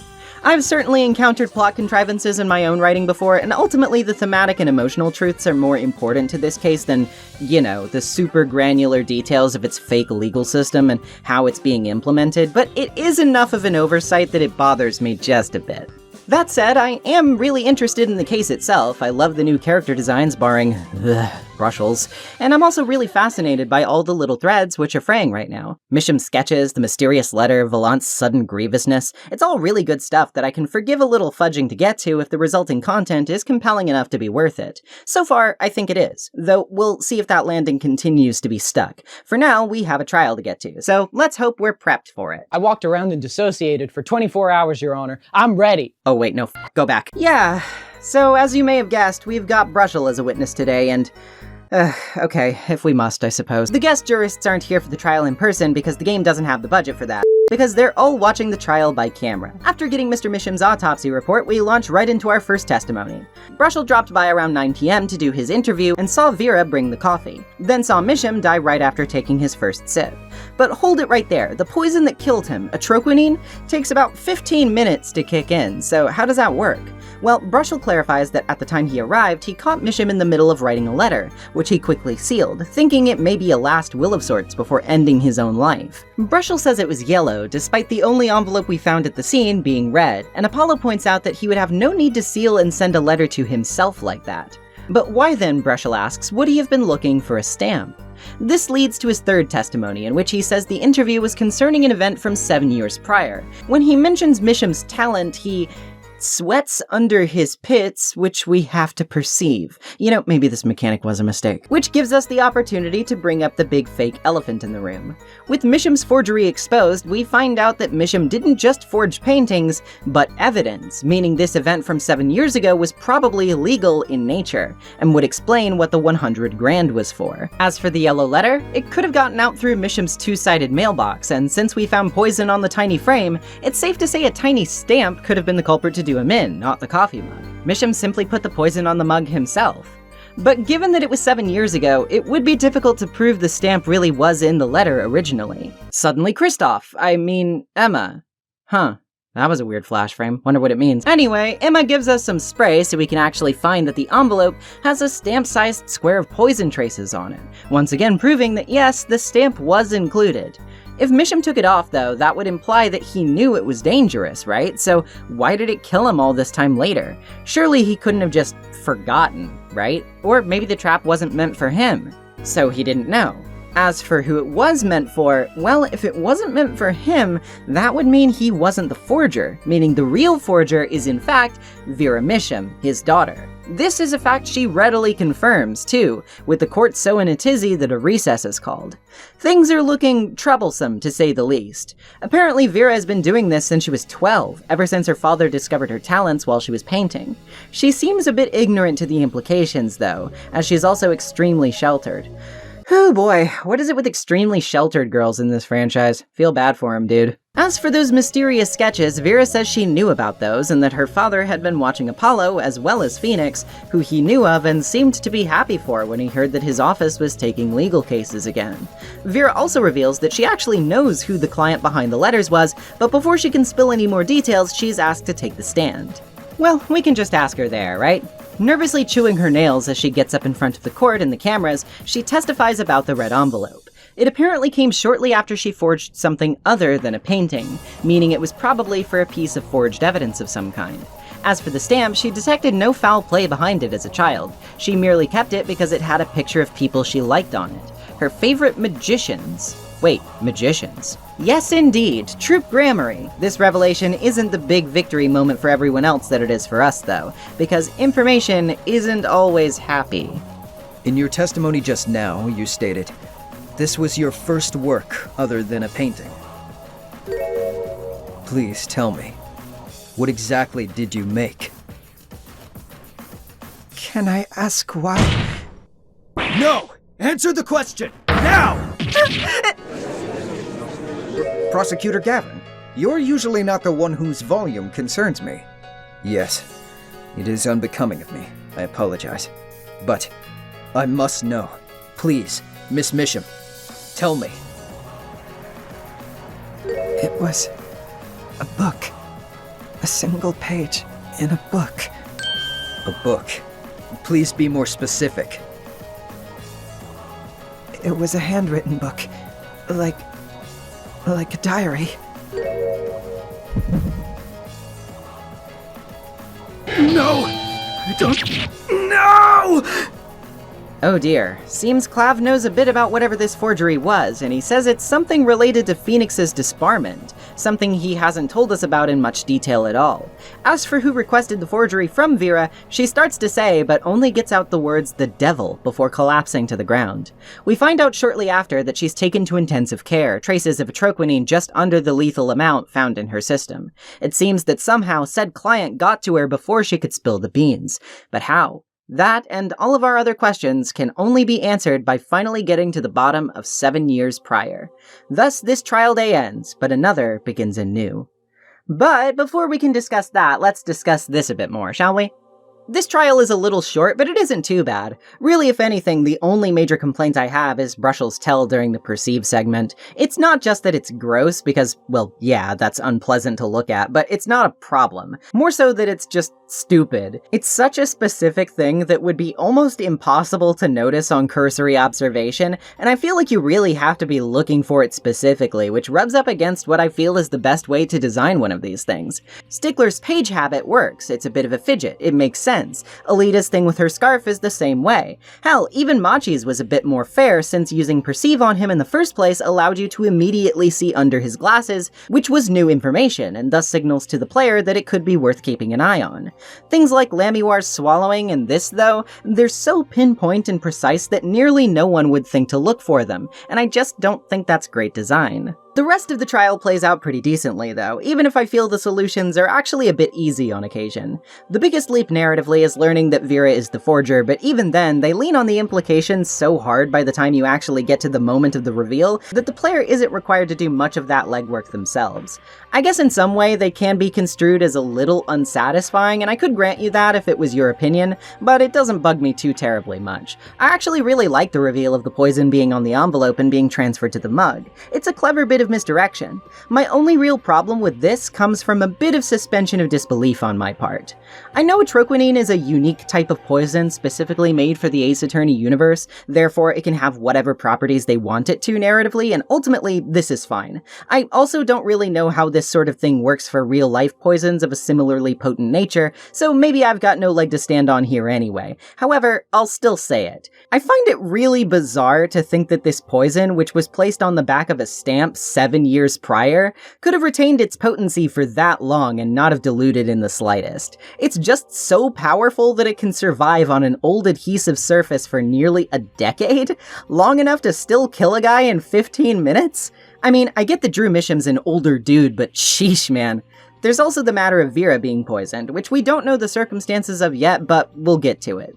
I think it's a little odd how the slight distinction in amount is enough to send her to intensive care rather than killing her. But as we'll see toward the end of the trial, the game really only cares about this distinction narratively when it's convenient, so yeah, alright. Overall, not a bad trial, but not a fantastic one either. Bit of a mid-start, you might say. But now we've arrived at a trial day of vital importance to this game's plot, and perhaps one of the most controversial in the entire series. So, let's see where I land on, the disbarment of Phoenix Wright. Bad things happen to good people! Showdown time.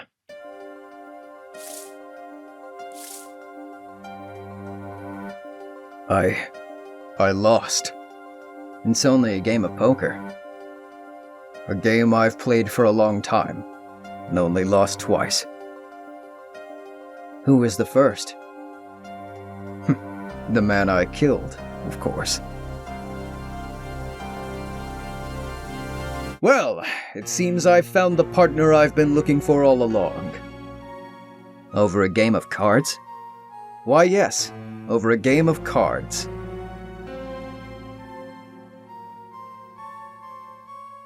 That was how we first met, 7 years ago.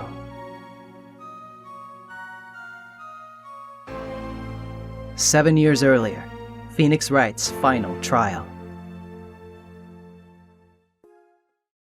So it seems, just as Phoenix tends to, he's caught himself in the middle of a situation he doesn't quite understand and isn't really prepared for. His client is one Shadi Enigmar, more commonly known by his stage name, Zach Gramarye. Zach has been accused of shooting his mentor, NezumiVA, though a mysterious diary hints toward other possibilities. We even get an extra page that seems to have been ripped out of said diary by who is obviously a tiny Trucy, an adorably shining light in the middle of this oncoming show, since we know pretty certainly what's going to end up happening by the end of this. As for where she got that page though, she doesn't really know, she was just told to give it to us. I'm sure that won't come back to bite us in the ass somehow. One of the strangest parts about all of this though is that apparently, Phoenix was only assigned to this case directly before it went to trial. Zach had another lawyer, but he dropped whoever it was and asked for Phoenix specifically, right after they had their little poker match together. Suspicious. Though who can really tell what runs through the mind of a magician? I mean, they carry around living wooden demons, those people are crazy. Once we get into court, we're faced with some truly classic sights. Classic Phoenix looking a little more HD, the classic courtroom colors, and our witness is even Detective Gumshoe, in his currently last appearance in the main series to date. Crying emojis in the chat for Gumshoe. Not so classic, however, is our opponent, a 17-year-old newbie prosecutor, Clavier Gavin. Oh man, he looks so delightfully teeny bopperish here. If he didn't already seem a little full of himself in the present, you can definitely gather that this guy buys his own hype just as much as he sells it here. But far from hearing more about Clavier and his already successful music career, we are here to listen to a testimony, so let's get to it, shall we? The case is seemingly pretty simple. NezumiVA Gramarye was cooped up in the General Hospital due to a serious case of liver cancer as well as diabetes, two things that are a struggle enough on their own, much less together. What seemed to kill him, however, was neither of these things, because his real killer was gun. Or, well, presumably somebody using a gun, I should say. NezumiVA sent a letter to Zach demanding that his student do him in at precisely 11:05 p.m., while his nurses had stepped away once his IV drip was started, and threatened that Zach could not refuse for a reason they both knew. The bullet was found at the scene, the pistol belonged to NezumiVA, and there was also a syringe nearby from when NezumiVA received his insulin. Seems pretty cut and dry, despite the whole mentor demanding his student to kill him thing. Yeah, I don't know what to say, the guy's just weird. In the photo we get of the crime scene, however, something seems a bit off. Aside from the extreme lack of blood. Dude, this guy was just shot square in the forehead. Why's he just got a little dent in there? His brain should be on the wall. But anyhow, it seems a similar hole is in the head of NezumiVA's creepy clown doll. Could Zach have shot that instead? I mean, I wouldn't blame him.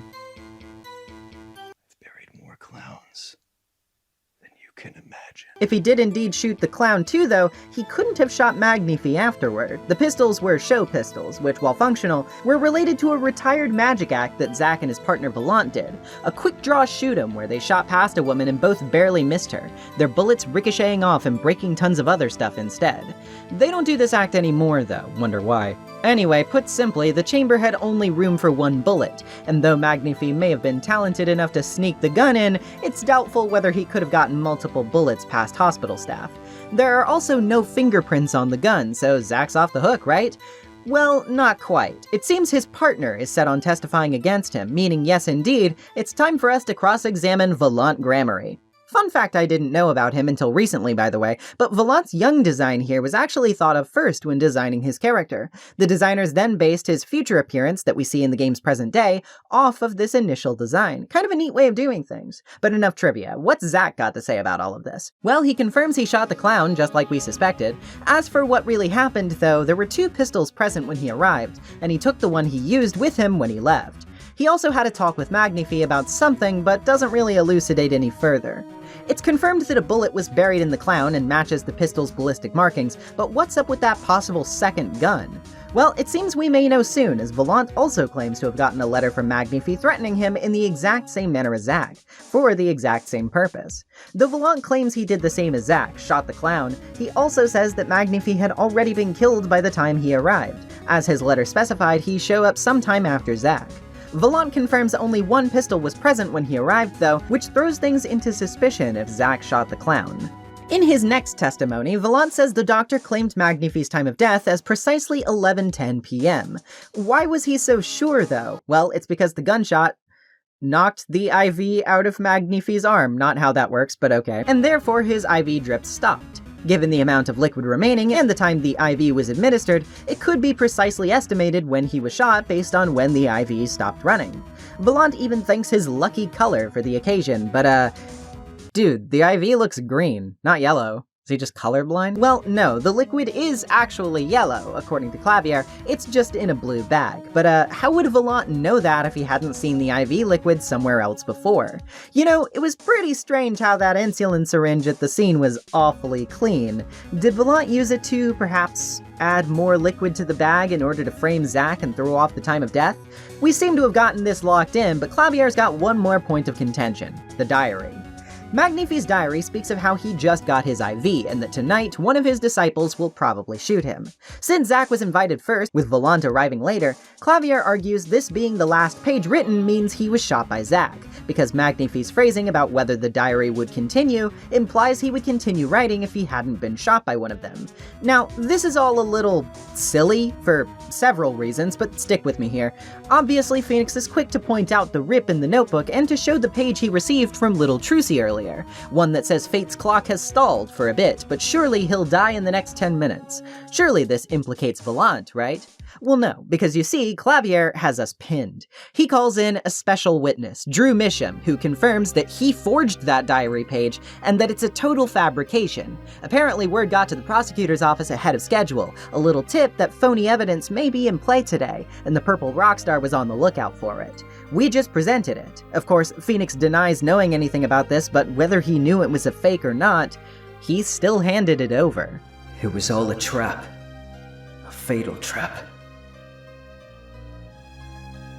Mr. Wright? Yes? Do you have an explanation for yourself? If I did, would the court hear it?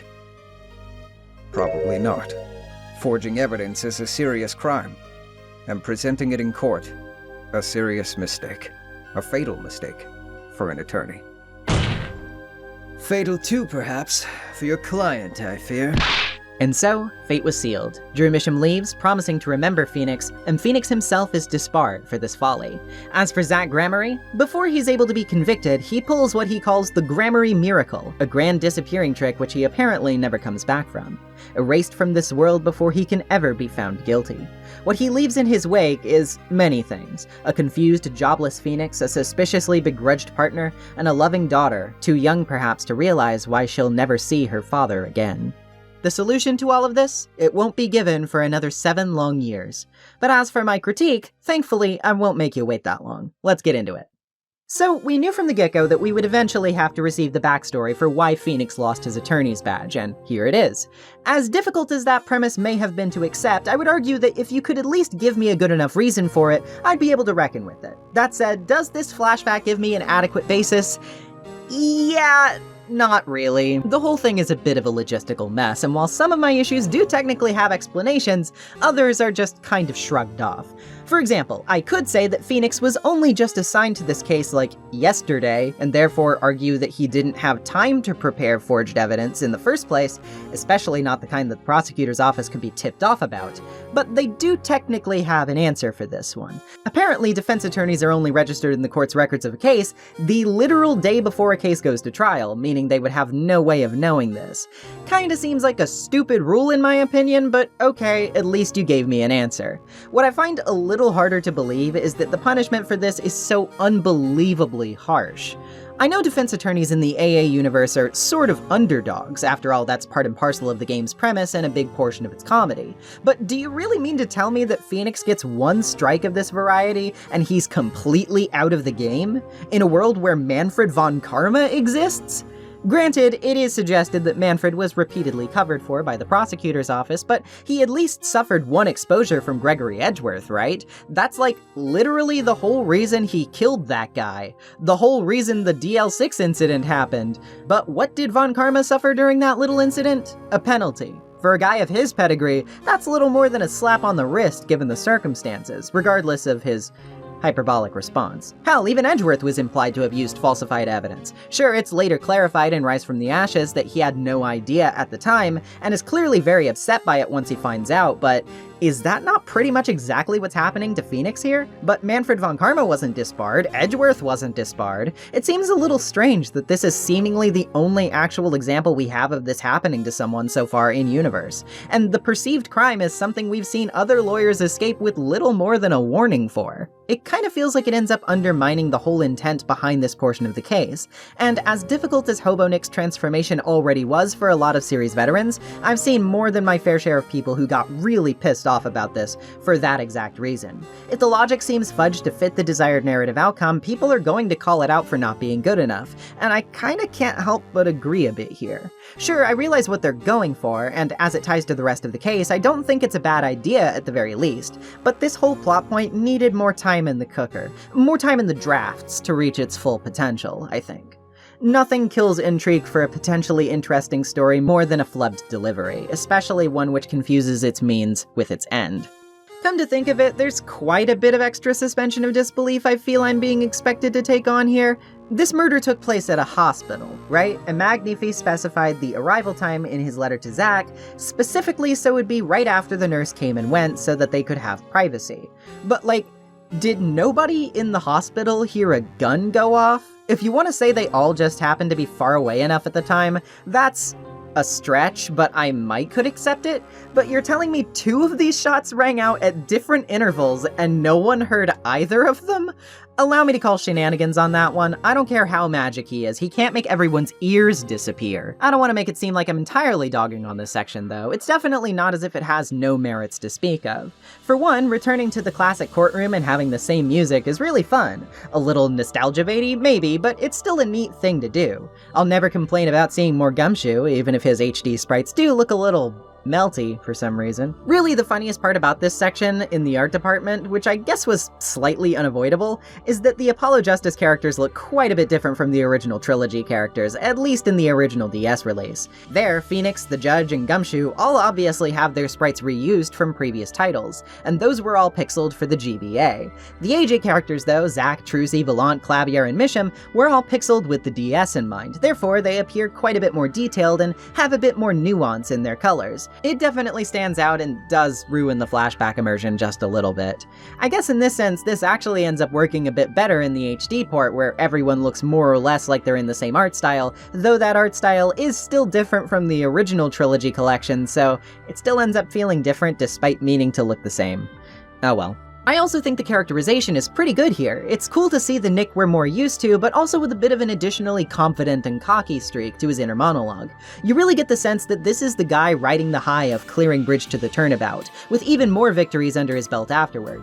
He may still have his work cut out for him, but he's experienced, he knows when and where to grill, and he even demands the prosecution show evidence for their claims, rather than constantly being bullied into bearing the sole responsibility to do so. We love a confident king. It's really funny to see him internally roll his eyes at shitty teenage Clavier, knowing full well he's got the tactical edge for once. It's a refreshing change of pace for a guy we've seen down on his luck more than our fair share of times. Speaking of Clavier, oh boy, he is a lot here. I actually feel a little bad for him because I have no doubt he probably became the subject of a lot of people's ire specifically for being involved in Phoenix's disbarment. As we'll get to though, potentially silly writing of the situation aside, it wasn't really his fault. That said, it is still funny to see him with a bit more fire and temper to his approach. He tries to appear cool and casual, but he's still a teenager who's up and coming in his field. And for that reason, while he may act similar to his current-day counterpart, you can definitely detect that he has more of something to prove.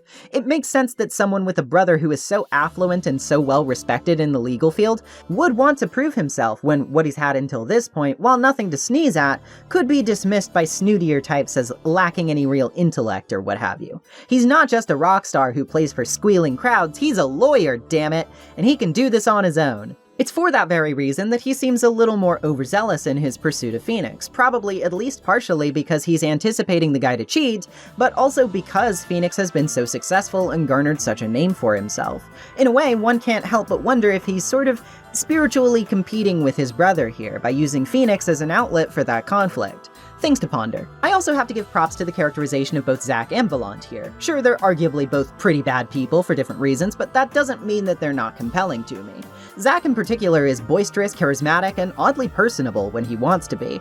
Ignoring the elephant in the room of the fact that we've obviously seen him before, I think this is a great introduction to his character, which sets a good tone for it moving forward. Zack Gramarye may be a bit of a jerk, as the memes surrounding him imply, but that isn't to say he's not also a complicated man at the same time.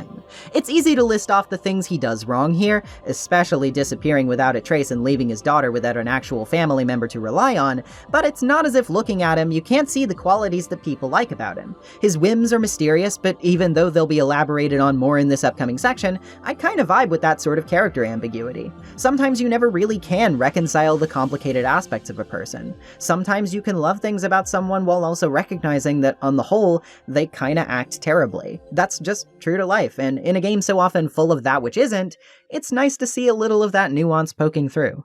As for Volant, I've got plenty to say about him too, but I think it'd be jumping the fancy golden gun a bit to say too much before we learn his whole story. Both he and Zack will have to wait for a little more elaboration. Fuck Magnifi though, that guy sucks. Overall, this trial is a bit of a mess, but the components are there. It works as a cool aesthetic framing device, it's got great character writing, and despite its somewhat silly logic at times, it does also have a bit of a puzzling and cool murder mystery. The idea of manipulating the perceived time of death through an IV bag, for example, is actually cool as hell, and figuring it out makes you feel so clever. The rest, however, serves as mostly an explanation for why Phoenix has been handled the way he has in this game, and it leaves quite a sour taste in the mouth if you don't buy into said explanation. I can try to appreciate the vibe and emotions being offered to me here, and ultimately for reasons I'll explain, I still find it ultimately forgivable and in service to a case I like, but they're still asking me to swallow a lot here, and I already had enough at the first sip. I am pickled. Leave me alone or I'll throw up. But now we're getting to the big stuff. We need to investigate to stitch all of these disparate pieces together. But to do that, we might need to approach things in a bit of an unorthodox way. It's finally time to talk about the Mason system. So, the Mason system is something that a lot of people take some amount of contention with, and that's because of its presentation. Essentially, the Mason system is a virtual investigation system put together as part of the trial by Phoenix himself, or rather, he hired somebody else to do it. An in-universe company called ESG Studio, which may in fact be a reference to Earl Stanley Gardner, the creator of popular fictional defense attorney Perry Mason. Wait a minute. Haven't I talked about this guy before? If I had a nickel every time fictional defense attorney Perry Mason came up in one of my videos because of a name reference, I would still only have one nickel because the Silent Hill video barely made any money. Anyway, this system was created as sort of an interactive game where jurists explore Phoenix's memories of the past and of the present day, seeing conversations he had, learning about evidence he scrounged together, 7 years worth of corkboard connections all wrapped up in a little bow of simulated time travel. This is all assisted by, spoilers for the end of the segment, Phoenix's beanie, which he apparently hid a camera inside of and has been using to aid his documentation since his disbarment. The main issue I usually see people take with this is that many of the conversations couldn't have happened in the way that they're depicted, either because of evidence being used from present segments to solve mysteries in the past, or certain conversational threads being outright impossible unless Phoenix knew of things at the time that he most certainly couldn't. But for what it's worth, I think the simulated nature of this experience does a decent enough job rectifying this inconsistency. Remember, what we're seeing isn't an entirely literal depiction of what happened, but merely a streamlined version of events in the format of a game, made to help the jurists understand the long twisting road it took to get here. And given some of these webs we're about to see weaved, it makes sense why simplifying may have been in everybody's best interest. There is a bit of a sore thumb sticking out here when it comes to the utilization of this system though, but we'll save that for the end, I think. We begin in the past, in the classic office where Phoenix offers a place to stay for a recently abandoned Trucy. This is where Trucy offers the idea to Phoenix of converting the office into a talent agency, using Mr. Hat to prove she's got some skills worth putting to the test already, and insisting Phoenix brush up on something he can make money with too. We also get to see her locket, which contains a picture of her mother, who she says disappeared one day and didn't know how to get back. A woman who looks very familiar. This scene still isn't the most informational of the bunch, but it is still very sweet. Trucy moves on surprisingly quick from Zach's disappearance, but he moved on surprisingly quick from Trucy, so turnabout is fair play. It's cute to see Phoenix establish a father-daughter dynamic with her, even if it's a little fast, and hearing him describe how she was one of the only bright spots in this incredibly dark time in his life is both nice and legitimately kind of heartbreaking. Good stuff. What's not good stuff is Mike Meekins. I kid. I already said before back in my first Ace Attorney video that I don't really dislike this guy as much as nearly everybody else does. In fact, I actually think he's pretty hilarious in this return cameo, though I do understand why people hate his megaphone noise. Trust me, I got a lot of comments about it. We're back in defendant lobby number 2, where we learn that Meekins was apparently fired from his job as a cop, though they didn't want to redraw his sprites, so they say he stole his uniform on the way out. And now he works as a bailiff, who allowed Zach to escape on the day of the trial. Phoenix wants to ask him about it, but wouldn't you know, he's got psyche locks. Yeah, remember those? They and the Magatama have both temporarily returned for this investigation segment, and while I do think it's cool to see them again, I hope you really liked them because there are an assload of them here. Thankfully, Meekins only has 2 locks, so his are pretty simple, revolving around how exactly Zach pulled off his escape. Apparently, Meekins tailed him around the corner to lobby number 2, but once he got inside, he only saw Trucy. This is because, of course, Zach actually ducked into lobby number 1, had Trucy enter 2 with Mr. Hat, tricked Meekins into thinking Mr. Hat was Zach when he only saw the hat from the distance, and put Mr. Hat away once she got into the room. Then all Zach had to do was sneak out of the front entrance while Trucy was distracting him. One last father-daughter shenanigan before he hit the road for milk and cigarettes. What a guy. Wish we could ask him what was going through his mind, but unfortunately he's disappeared without a trace. Borscht Bull Club, present day. Shoddy Smith comes waltzing in after Phoenix wraps up a conversation with Christoph Gavin. But you already know the deal by this point, don't you? Zach's finally back, but not for too long. He's brought Brushel along with him, intending to do a few things. First of all, he wants to play poker with Phoenix, disenchanted with his previous loss against him, and vaguely aware that Phoenix may be using Trucy's hidden talents of perception to help him keep winning. When asking if it's a bloodline technique of some sort though, Zach clams up, guarded by 3 psyche locks we can't immediately pick. Instead, we move on to the next topic of his arrival, Magnify's magic. Zach is here at the end of his legal life, since he'll be declared dead soon, due to his disappearance, to transfer the rights to Magnify's magic over to Trucy.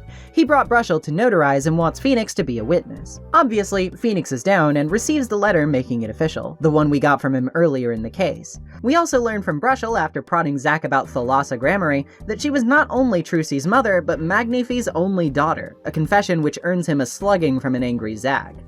From here on, the talks are over, and the poker competition begins. But not before Zach mentions a Gavin. Interesting person for him to know. Maybe we should ask the man himself for more details. Even more presently, in Solitary Cell 13. Christoph Gavin's living the high life despite being in prison. It seems he still has many on the inside who respect him, and because his murder of Shoddy Smith was largely unexplained as well as seemingly random, he hasn't lost all of his clout just yet. This gives him quite a bit of leeway with receiving books, fancy chairs, birds in cages, and of course, letters. Phoenix isn't concerned with all that though. He just wants to know why Christoph killed Zach Gramarye, a confession Christoph is none too determined to give, only asking if it's not enough to simply say he's evil and leave it at that.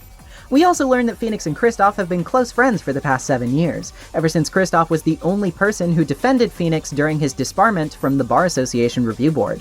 What's that? Somebody defending Phoenix when he was being ganged up on and becoming close to him? No, that's never happened before.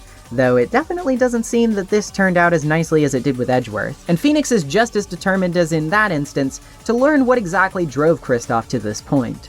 For his trouble though, he yields not only 5 psyche locks, but black psyche locks. Spoilers, they won't even be broken by the end of this game. Food for thought. But what may lead us in the right direction is Christoph's interestingly shaped bottle of nail polish, which we've definitely seen before, along with a yellow envelope which he doesn't want us touching. This seems awfully familiar, doesn't it? It might remind us of where we need to go next.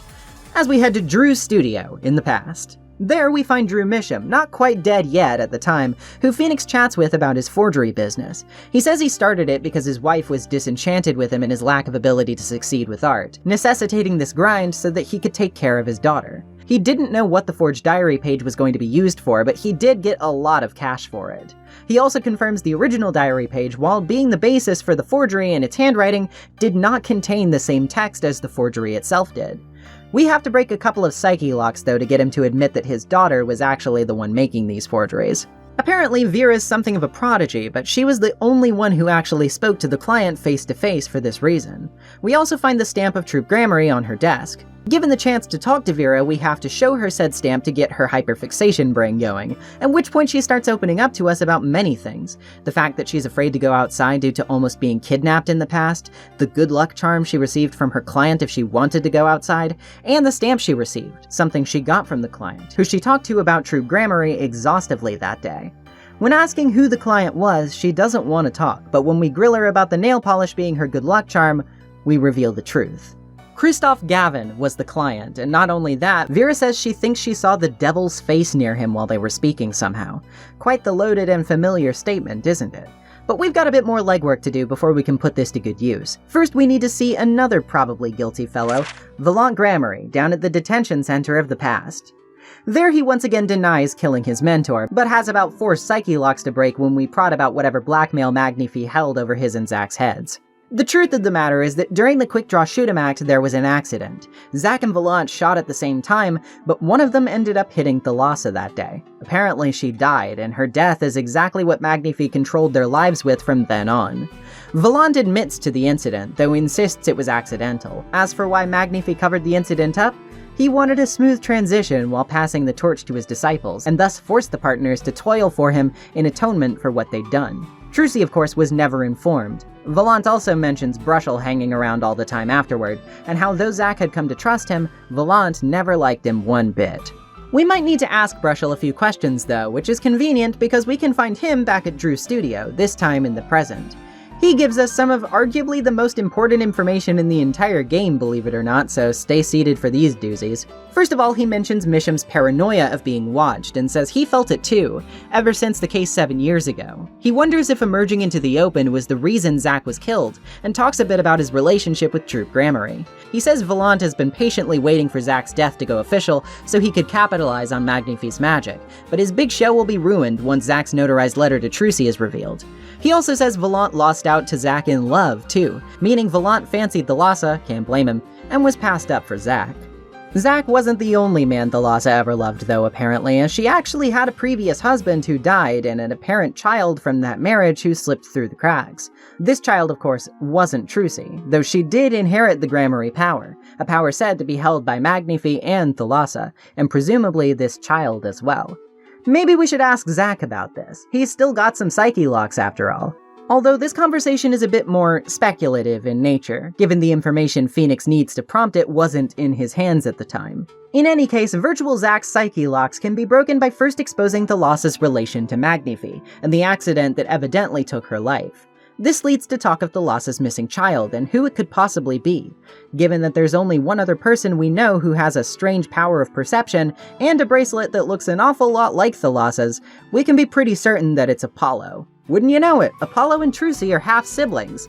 No wonder they banter so well. This leads Zach to painstakingly describe the Gramarye bloodline technique though, and honestly, it's a bit much. So apparently Gramaryes have this weird psychic empath-like thing where they can detect tension in a person and develop similar tension in response. When someone of this ability wears special bracelets like Thalassa's, they can suss out this tension because of the way that they're made. The bracelets, being made of some kind of weird alloy, actually shrinks to the size of the user's wrists and contracts even more when they become tense, thus almost vibrating in a unique way that signals a disturbance to them. They also apparently boost the wearer's kinetic vision, expanding their vision to even the most minute details. Trucy doesn't wear them, but Zach argues she only uses her abilities for poker most of the time, so the timing is simple enough for her to do so instinctively and not even notice. Yeah, you, could've just said that it was magic or spiritual or whatever, bro, but alright. Before Zach dunks us to death in cards and then slaps Olga and gets shot though, he does do a little something nice. He hears the public still suspects Valant of being an accomplice to NezumiVA's murder, to which Zach is shocked and actually writes a note of confession, claiming he killed NezumiVA and did so alone, thus fully exonerating Valant of wrongdoing. He didn't have to do that. That's actually pretty sweet. Of course, present-day Volant hanging out down at the Sunshine Coliseum doesn't quite feel the same way. He's pretty upset for being suspected, and though he's reluctant to talk, his locks get cracking when we tell him about that transferal letter in Zach's confession. Realizing that despite his harbored grudge and hatred against Zach, his partner still cared about his well-being this whole time, Volant loses his drive to fight for anything anymore. He freely admits that he has little talent and needed Magnifi's magic to support himself again, having done middling jobs and shows for years now. He didn't kill Magnifi though, surprisingly. That task was carried out by Magnifi himself. Though Volant had pondered killing Magnifi, the devil inside of him left when the moment came, and he was unable to kill his mentor despite everything that had transpired between them.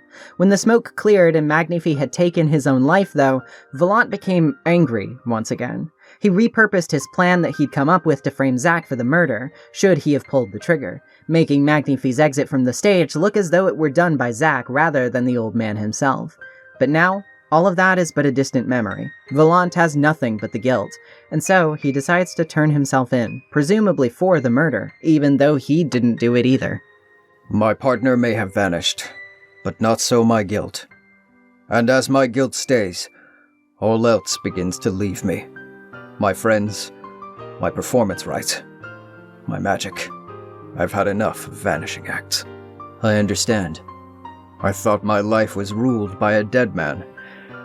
But I find I was wrong. For Zach Gramarye was alive. But, yeah, well, about that. Volant does also wonder if somebody else has been alive this whole time, though, because after all, they never saw her corpse. Before we can tackle that can of worms, though, we have one last stop to make. Solitary Cell 13, once again. Kristoff is out to the little murderer's room, so we can sneak a peek at his mail. Who is David Chrysler? This letter, of course, is from Drew Misham, who tells Kristoff that an interview request came as he said it would, begging Kristoff to release the spell you've put on my daughter, in exchange for Misham's silence about Kristoff himself. Before we can take this, though, Kristoff returns, snatching it back away and ushering Phoenix out. Unbeknownst to him, however, the whole thing was recorded. With the jury up to speed and Apollo back in the saddle for the last day, it's time to sink this sucker once and for all. But first, a little retrospect. So this segment is tricky. There's a lot to like and a lot to question, so let's start with the good stuff first. First of all, despite how difficult it can be to wrap your head around the whole game abstraction of this, at times, I do think it is aesthetically quite punchy. This sort of strange cybernetic journey through memories reminds me a bit of the PS1 Serial Experiments Lane game, if you know anything about that. It feels like connecting a web of disparate memories and vignettes, something not entirely clear or consistent, but always having some kind of emotional truth at its core. And I find that super compelling, especially considering just how many cards are on the table and how difficult that would be to structure in a typical investigation format. I also do really appreciate the return of Psyche Locks, despite there being quite a lot of them. Character-wise, the obvious stars of this segment are Zach, Volant, and Kristoff, all of whom have interesting things to say about them, so let's start from the top. Zach Gramarye, what a guy. He's temperamental, violent, and irresponsible. He abandoned his daughter, he tries to ruin Phoenix's current career over a lost game of poker, but yet, it's not as if he's without his complicated and good qualities as well. For one thing, he didn't know Phoenix had received a forgery to use in his trial, and due to some details we still have to talk about later, I don't think he necessarily thought he was leaving Trucy entirely on her own, though he did still kind of abandon her, so still kind of a dick move. For another thing, he's been living with a lot of guilt for a very long time, and whether you think it was a good idea or not, he did ostensibly sacrifice his relationship with his daughter thinking that it was for her own good, to give her something that she could use to succeed when he was almost guaranteed to lose it in the process of being tried for murder.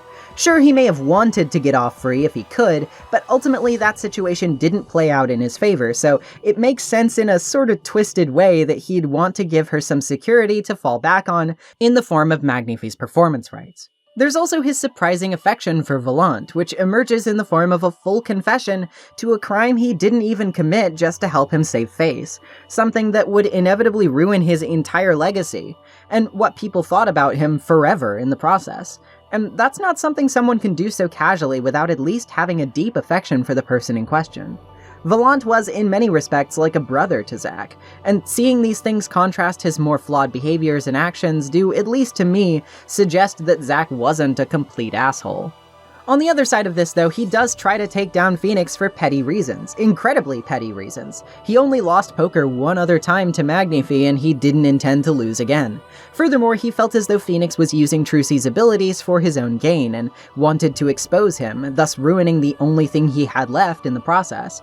I've heard a lot of people say that Zack was irresponsibly putting his own daughter's safety on the line here because Phoenix was making money for her, but let's be honest. First of all, they're both making money. Maybe it's not enough with just Trucy's work, but also remember, Zack came to the club to write up a letter giving Trucy the performance rights to NezumiVA's repertoire, something that will greatly expand her capabilities when it comes to performance arts and magic shows in general. You could argue the semantics of this, but ultimately I think Trucy will be making more than enough money for this to be a moot point.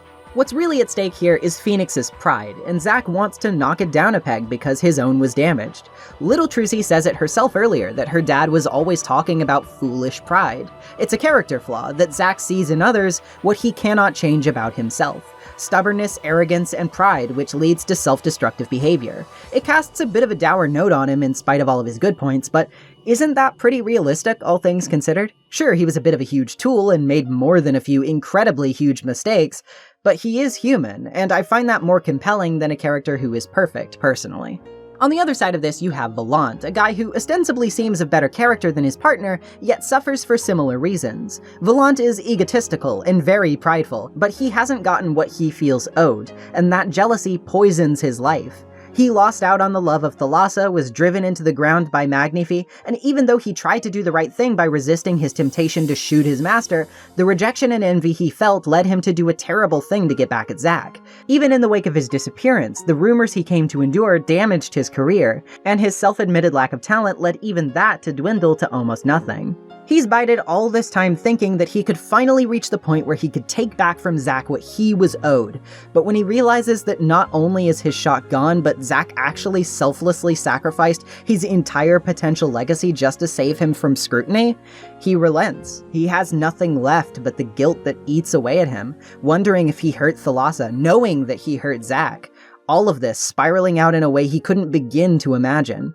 Volant is an incredibly flawed but tragic character, and to see him do at the end what Zack did for him, wishing only to atone for his mistakes, it genuinely brought a tear to my eye. He might be one of my favorite characters in the game for that reason alone.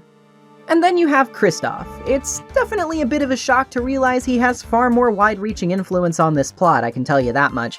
But aside from the hype of yet another big bad being established, I don't have much to say about him quite yet. Although, we'll get to it, don't worry. Now that I've gushed a little though, allow me to be a Debbie Downer for a little bit. First of all, I once again have to ask, why does Phoenix have so much influence over this stuff? It was already bad enough that he created the jurist system and was allowed to pick the case and jury, but now you mean to tell me he gets to compile the information?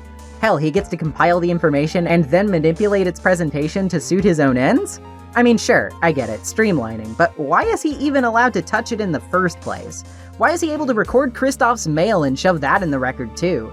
Who in their right mind is looking at the lawyer disbarred for using falsified evidence and going, you know, I bet he'd be the perfect fit for creating and implementing our new legal system. One which apparently relies heavily on playing indie games that he develops where he writes fanfiction about conversations he didn't have with real people. Am I crazy here? Like, am I making a mountain out of a molehill? Or is this not incredibly weird? It's weird, right? We can at least probably agree that it's a little weird. This is, again, one of those things you kind of just have to go with, and I think a lot of it is more for the sake of the vibe than the logic.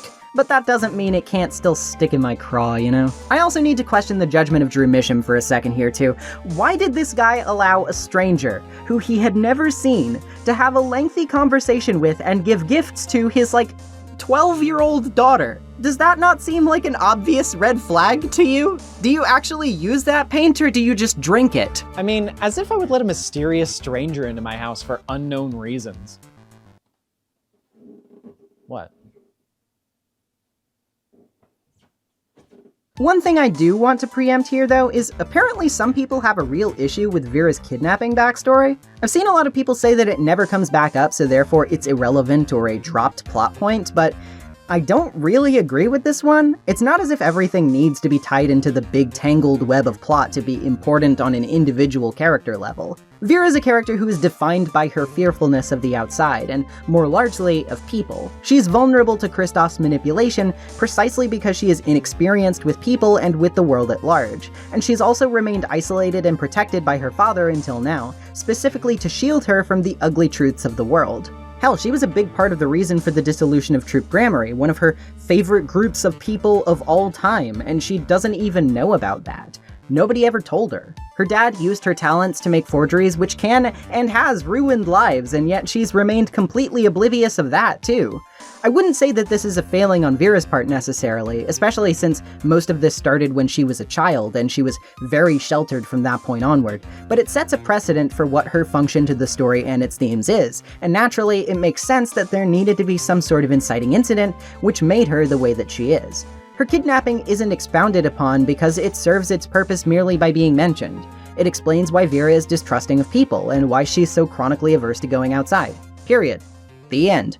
What could have likely used a similarly vague treatment, though, is the whole Gramarye perception ability thing.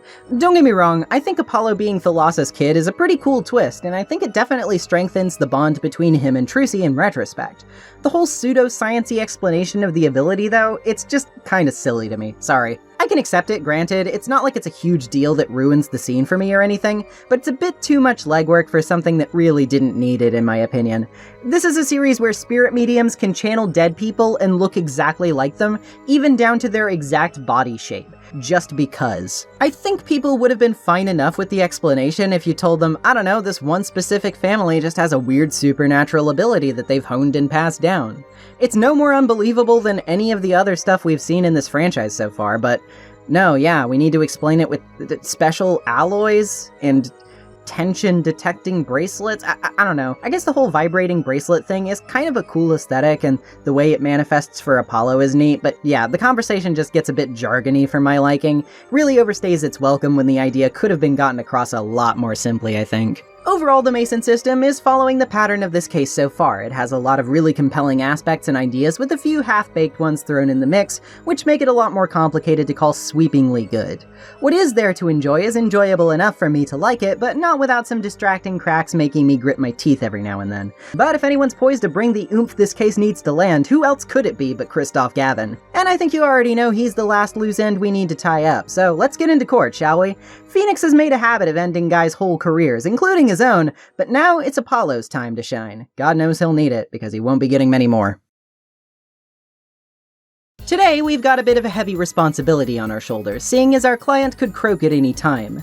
Seems like they should just delay the trial in that case, but what do I know? There's really no other way forward from where we left off unless we prove how Vera was poisoned, for what reason, and by who. So, giving the court a glance at the nail polish, we make our accusation. Kristoff Gavin, who found out that due to Vera's nervous habit of biting her nails, this polish could act as a perfect insurance if she ever went out to tell stories about him. Obviously, Clavier is pretty skeptical of the claim that his brother is behind this, but that doesn't stop us from being able to call him as a witness to talk about it. Kristoff basically shrugs it off as a coincidence of having the same nail polish, and furthermore argues he couldn't have done anything since he was already in prison. But the devil is in the details here, quite literally, because if we perceive Kristoff's hand flex, we see Spirit from Friday Night Funkin'. I mean, we see what looks like a ghastly face and a scar on the back of it. You see, he needn't have done this while he was in jail because he already set it up long ago, with the stamp of Troop Gramarye from 7 years ago. That stamp is linked to him through the letter found in his cell. But hold the phone, didn't Brushel say Mission was looking for a stamp when he came knocking? Well, Apollo argues he had to use the poison stamp because he couldn't find another. Since the poison was intended to kill Vera and neither of them had known about it since they put it in a frame, it was simply Misham's hurry to send the letter and bad luck that sealed his fate. So now that that's handled, how about we handle motive? What reason could Kristoff possibly have for wanting to poison a little girl 7 years ago? Well, it was the notebook page, obviously. As we've seen, Phoenix didn't get that forgery made, Kristoff did, as he was likely the first attorney hired and fired by Zach Gramarye. All throughout this, we see Clavier crumbling, fraying as he comes to the realization that his older brother really is a murderer, and it's pretty powerful stuff. Seeing the subtle but ice-cold way Kristoff politely threatens and strongarms him sheds a lot of light on what their dynamic must have been like in the past. At the same time, though, our conviction lends him strength, allowing him to continue bolstering his confidence and fight back against Kristoff more and more, despite his fear. It's a really cool moment for him, seeing as he's always projected this sense of confidence and suaveness. It's like we can really see who he is underneath it and what's really at stake for him in the process. To prove Kristoff's connection to Misham, we have to show the letter, but you see, this isn't the original. Once again, this was made by Phoenix, though he's not trying to pass it for the genuine article this time. It's merely a reproduction of what he recorded in Kristoff's cell, a recording Kristoff didn't know about. This, however, of course, is not enough by itself, but just before Kristoff can get away, Clavier makes his final grand stand. He talks about how he was only prepared to call Phoenix on his forgery in the Gramarye trial because he had been tipped off by Kristoff. He confirms that he was supposed to face Kristoff in that trial, and had even had the evidence shared with him by Kristoff confirming this. This would of course include the original diary, meaning Kristoff would have been the only person capable of having a forgery made from it. With little choice left, Kristoff begins to tell the tale of his descent, of how he lost a game of cards to Zach Gramarye and was promptly fired. He had no idea why this was the case, but he did become infuriated when he was replaced by Phoenix Wright, a man who in his eyes was a second-rate attorney who relied on luck and bluffs. But Zach seems to have been onto something here, if you ask me. After all, it was he who said that competing with a man is the only way to know their true character. He didn't care that Kristoff lost their match, he cared that the person he saw behind the cards seemed particularly vile, and he wanted no part of that. Least of all if said man's character was going to be important when it came to who he would leave Trucy to, in an emergency. But Kristoff couldn't accept that. For that alone, he says, Zach deserved to die. Not that he's confirming whether he requested the forgery, of course. Oh, also, Trucy knew that Shoddy Smith was her dad? The whole time? And she's just been bottling that up? My god, girl, do you need therapy or what? As for us, though, we can sort of piece everything together from his musings. Kristoff wanted the fame and notoriety he would get from defending such a high-profile client as Zach Gramarye, and had gone out of his way to prepare his phony evidence, even if it meant cheating against his brother, all for the recognition he would earn from winning. But what he didn't count on was Zach's eye for people's true natures, and once he was fired and spurned, he turned his own work against Phoenix. He tipped off Clavier and had the fake notebook page given to Phoenix so it would ruin him, and then went about setting up his poisoning plan to get rid of the only witnesses who could implicate him. Unfortunately for Kristoff, though, this took a while, and by the time it did, he had already needed to get his hands dirty killing Zach, who he had noticed at the club with Phoenix and instantly became paranoid about. All that has ever mattered to him was his reputation. But Kristoff thought he could escape the scorn of the public, was this a regular trial, since he would have been able to inch away from association with the details and never have the full extent of his manipulation and murder known. Hell, remember the details of his crime against Shoddy Smith were so obscured and seemingly random that many people retained respect for him, brought him things, kept him in a fancier prison cell. But while the lack of direct proof would have kept him safe before, he didn't know. He didn't know that today, a momentous occasion was taking place in this courtroom. The testing of a new legal system where jurists would participate, their eyes would be on the information, and their voices would be heard. And this is where things crumble for Kristoff. Hey, question for the regular viewers. Have I seemed a little more hands-off than usual with the voice acting in this video so far? Sorry for that. Anyway, allow me to indulge for a minute. The current judicial system has been deemed too closed off from society. This new system attempts to inject the wisdom of common citizens into the law. Common citizens. Wisdom. Is this some kind of a joke? What could we possibly gain by doing this? Entrusting our judicial system to a mindless, emotional mob of irrational mouth-breathers? Common citizens have something called common sense. Common sense is not restricted by the law. Nonsense! There is only room for two in this court. Me and the law! Keep the riffraff out! Out, I say! They're not in the court, actually. They're watching everything by video camera.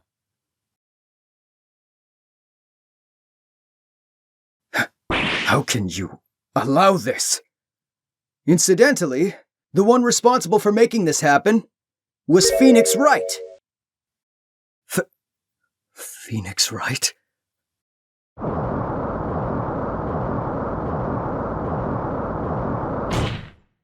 So, everything was leading to this. Of course. Right. Right. Right.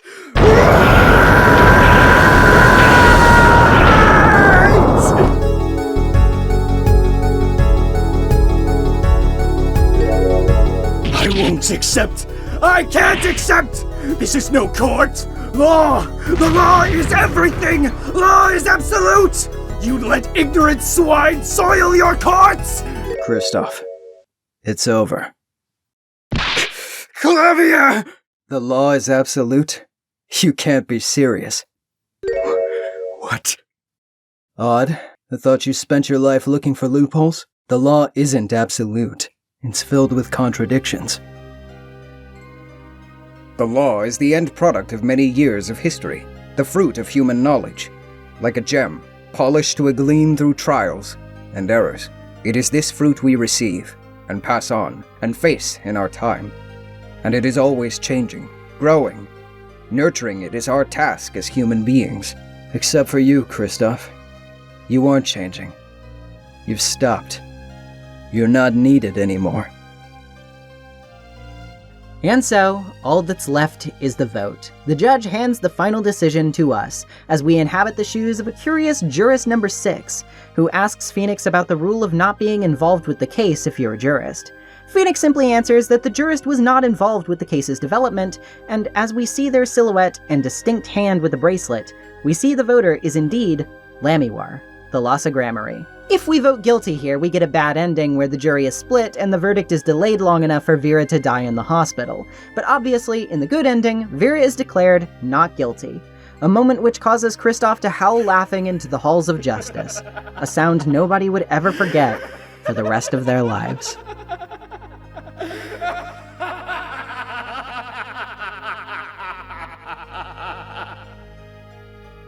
Bro's about to put up a Kaneki Ken profile image. The next morning, Vera lives, swamped with Steel Samurai videos on loan from Phoenix, so in a way her life is still over. While showing off a couple of doodles of gratitude of Trucy and Apollo's hair, Vera says she's determined to re-emerge into the world, to see things with her own eyes, with nothing holding her back.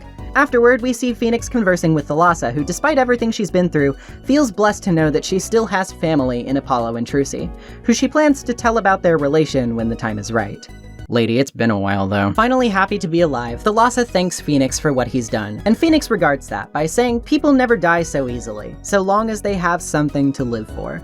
With one last objection from Apollo, training his voice for the trials ahead, we get our typical credits montage. Trucy's prepared to keep assisting Apollo while she works on her new act as the legacy of Troop Grammary. Clavier is saying c'est la vie and goodbye to the Gaviners. Phoenix is thinking about taking piano lessons and seeing if he can't get reinstated as a lawyer while he's at it. Emma's speculating on a new golden snackoo to invent. Olga is still working at the Borscht Bowl Club, guess she really liked the vibe when she was infiltrating it. Plum and Winfred are doing PR, Waki is criticizing said PR and making muffins? Eldoon is propagandizing the love of noodles, Stickler has a new reputation around campus, Lamiwar is rocking a new look, God please just one chance. Brushel seems to be preparing to interview Kristoff, and Vera is finally ready to face the world outside, along with a commemorative doodle of Apollo, Trucy, and Mr. Hat, our beloved sibling duo and their pet demon who lives in my walls. And with that, Apollo Justice Ace Attorney comes to its close. But first, before we reflect on the game at large, let's wrap up our thoughts on this case, shall we? This last segment is pretty good. I suppose my only complaint with it is that it's a bit short, and in the process kind of exposes how sidelined Apollo felt at the end of all of this, truthfully. Really, the star of this segment, for all intents and purposes, is Kristoff. And I guess that stands to reason, seeing as he's the ultimate big bad you have to face down at the end of all of this. Kristoff is a character I've seen a lot of mixed opinions about, all told, some thinking he's one of the most impactful antagonists in the series, and others thinking his decidedly petty motives make him seem more silly than interesting. While I can definitely see where those people are coming from, however, I don't necessarily agree. Allow me to explain what I think of him, now that we've got all of our pieces in place. So while yes, it's true that Kristoff's motive is incredibly petty, hell, he didn't even know the true reason Zack fired him in the first place, I actually do think that this explicitly ties into the overall themes of the game in a very deliberate and interesting way. As I said before, the entire game has been building up to the introduction and use of the jurist system, and therefore the seeds have had to be planted thematically for it being championed. Again, I point to the difficulty in pinning down Darien in Turnabout Serenade, and even the fact that without the court of public opinion, Kristoff still would have gotten away with all of this. In this sense, the only way offered to us that is capable of taking him down is this system, which not only emphasizes its importance to the narrative at large, but clashes against Kristoff's established character in a pretty significant way. Kristoff is, for all intents and purposes, a foil to Phoenix Wright, a dark mirror of sorts that, while having surface-level similarities, could not be any more different at his core.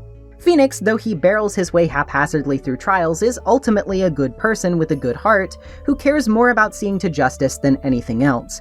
He wants a fair outcome, and for people hurt by crime to see their wounds tended to, if not completely healed.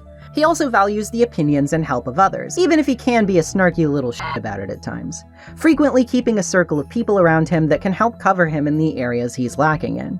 Kristoff, on the other hand, is a person whose idea of justice is very strictly defined, and moreover very pompous.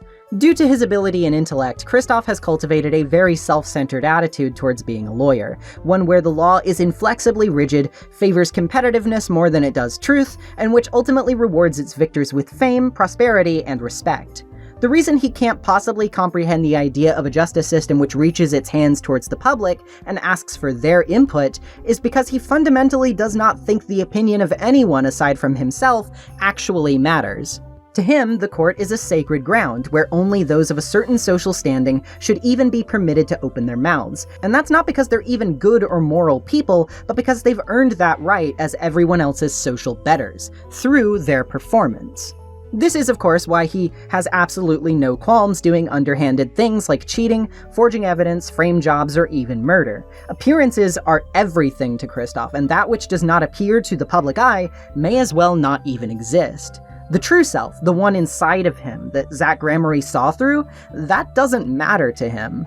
It says a lot about his seemingly overbearing relationship with Clavier as well, since all of the details of why they interact with each other as they do are more or less completely private. The player isn't privy to this information, and so once again, to the public, there appears to be absolutely nothing wrong with their relationship. When people say Kristoff's breakdown feels a bit random, I understand that. He's already been convicted of murder once, so why exactly is it that having all of these extra crimes exposed matters all that much if it didn't before? Is the extra punishment really so much worse that it would turn him into the Wicked Witch of the West as she's melting?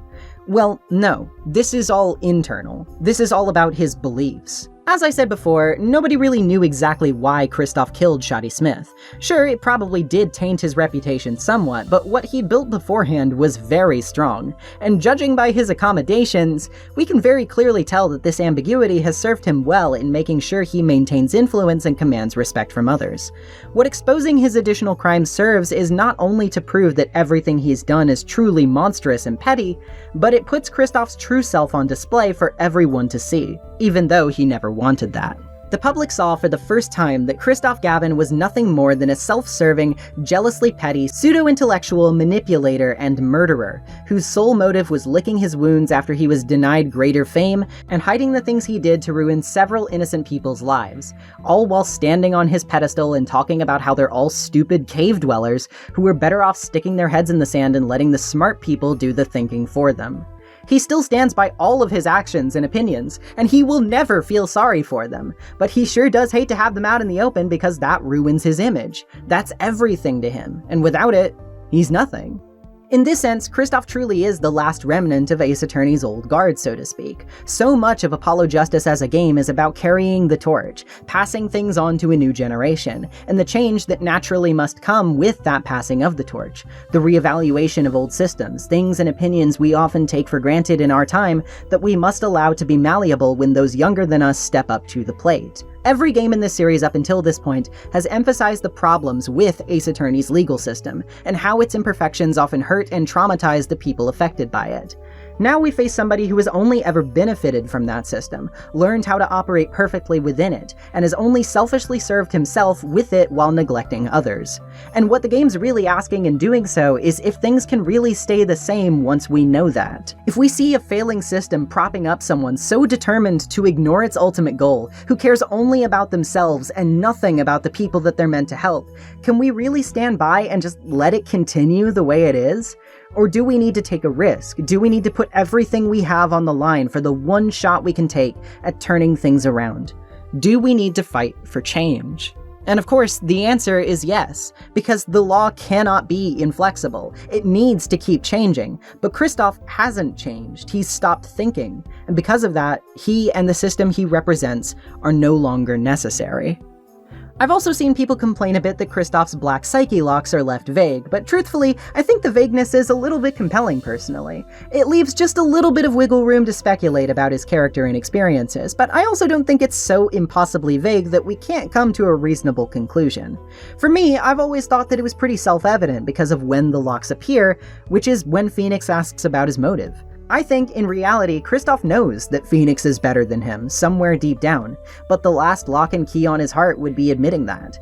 If he lets go of his arrogance and realizes that Phoenix is actually more of an ideal lawyer than himself, that would not only irreversibly wound his foolish pride, as Zach would put it, but it would also mean admitting that everything he did was useless and completely without justification. He has to double down and remain stagnant or else it will break him. But if he wants so badly to stay in place, he'll have to do that on his own. In this sense, oddly, he's kind of also like a mirror to Volant of all characters. Volant is very similarly prideful and is driven to evil actions and jealousy because of his grudge towards someone who outperforms him and gets something he wants. But in the end, he realizes that all of this has done nothing but make him miserable, and does what he can to atone for his mistakes before they continue to get worse, thereby releasing that weight from his shoulders. Kristoff, on the other hand, will remain under those chains forever, because he is not going to learn, and in fact, actively refuses to. This is also why I kind of think he succeeds a little more than Dahlia Hawthorne as an overarching villain, even if I personally prefer her as a character. I think they really struck exactly what they were hoping to get out of her in the way they handled Kristoff here. While sure, I'm very compelled by Dahlia, and I think she ties into the themes of her game in interesting ways too, I did ultimately come away thinking she was a bit too humanized for me to loathe and relish tearing into, as much as the game seemed to want me to. Sure, I think it's worth clarifying once again that I do think the characters she harmed owed her nothing, but I at the very least couldn't help seeing her with some modicum of sympathy. Kristoff, on the other hand, is, well, a little flatly evil. Yeah, you could call this a writing flaw if you want, and I wouldn't necessarily disagree with the notion that he could have been more nuanced, but if they really wanted me to just absolutely hate the guy, making him so cartoonishly petty and a representation of everything wrong with Ace Attorney's world is a good way to do that. Put simply, Phoenix Wright stole his Reddit karma, and he had to poison a 12-year-old over it. What a guy. I wish I could say nearly as much about Apollo himself, but unfortunately the poor kid gets kinda swept up by this whole thing. The most involvement Apollo really has with much of any of this is in two places. Firstly, there's Kristoff trying to blame him for poisoning Vera by saying if he hadn't made her nervous, she wouldn't have bit her nails, which is so silly I didn't even bring it up in the recap. He doesn't even harp on it for too long anyway, and though Apollo feels bad about it, it's really too late in the game for it to have any massive impact on his character, so nice try, Kristoff! L, bozo! The second way is in his growing dynamic with Clavier, which I think is pretty nice at the very least. It's Apollo's stubborn dedication to his case and saving Vera's life that gives Clavier the strength to stand against his brother, and believe all the more strongly in what's important to him. By the end, they're practically trading the baton to beat Kristoff over the head with, working in near-perfect synchronicity to do so, and it's a great moment for both of them. Don't get used to having too many of those. That said, not to undermine my previous points, I don't know about that jurist system, really. They kinda do a poor job of explaining the huge difference it makes compared to the regular one, and again, its introduction is done in one of the shadiest ways possible. Yeah, don't think I'm letting Phoenix off the hook here, especially for making Thalassa one of the jurists. Come on now.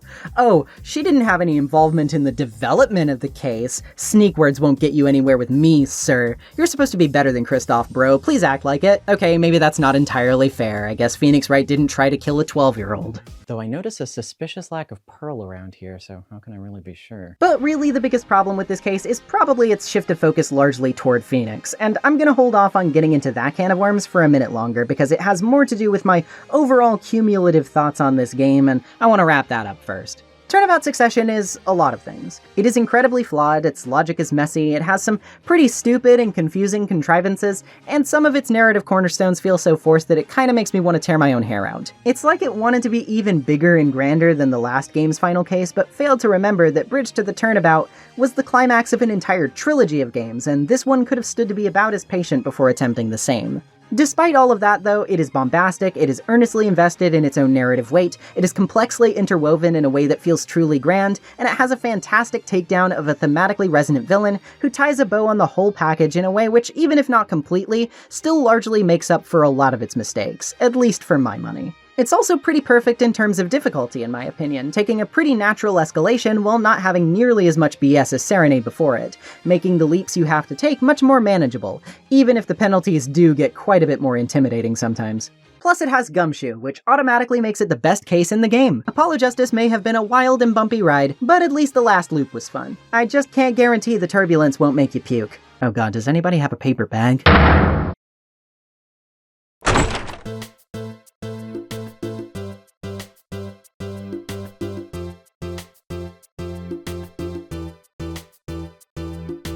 Apollo Justice Ace Attorney is not the game that I, or many others, expected it to be. It very clearly has a forward-thinking view of the Ace Attorney franchise, and it can't be faulted for that. It knows that for a series to succeed, it can't be content to rest on its laurels forever.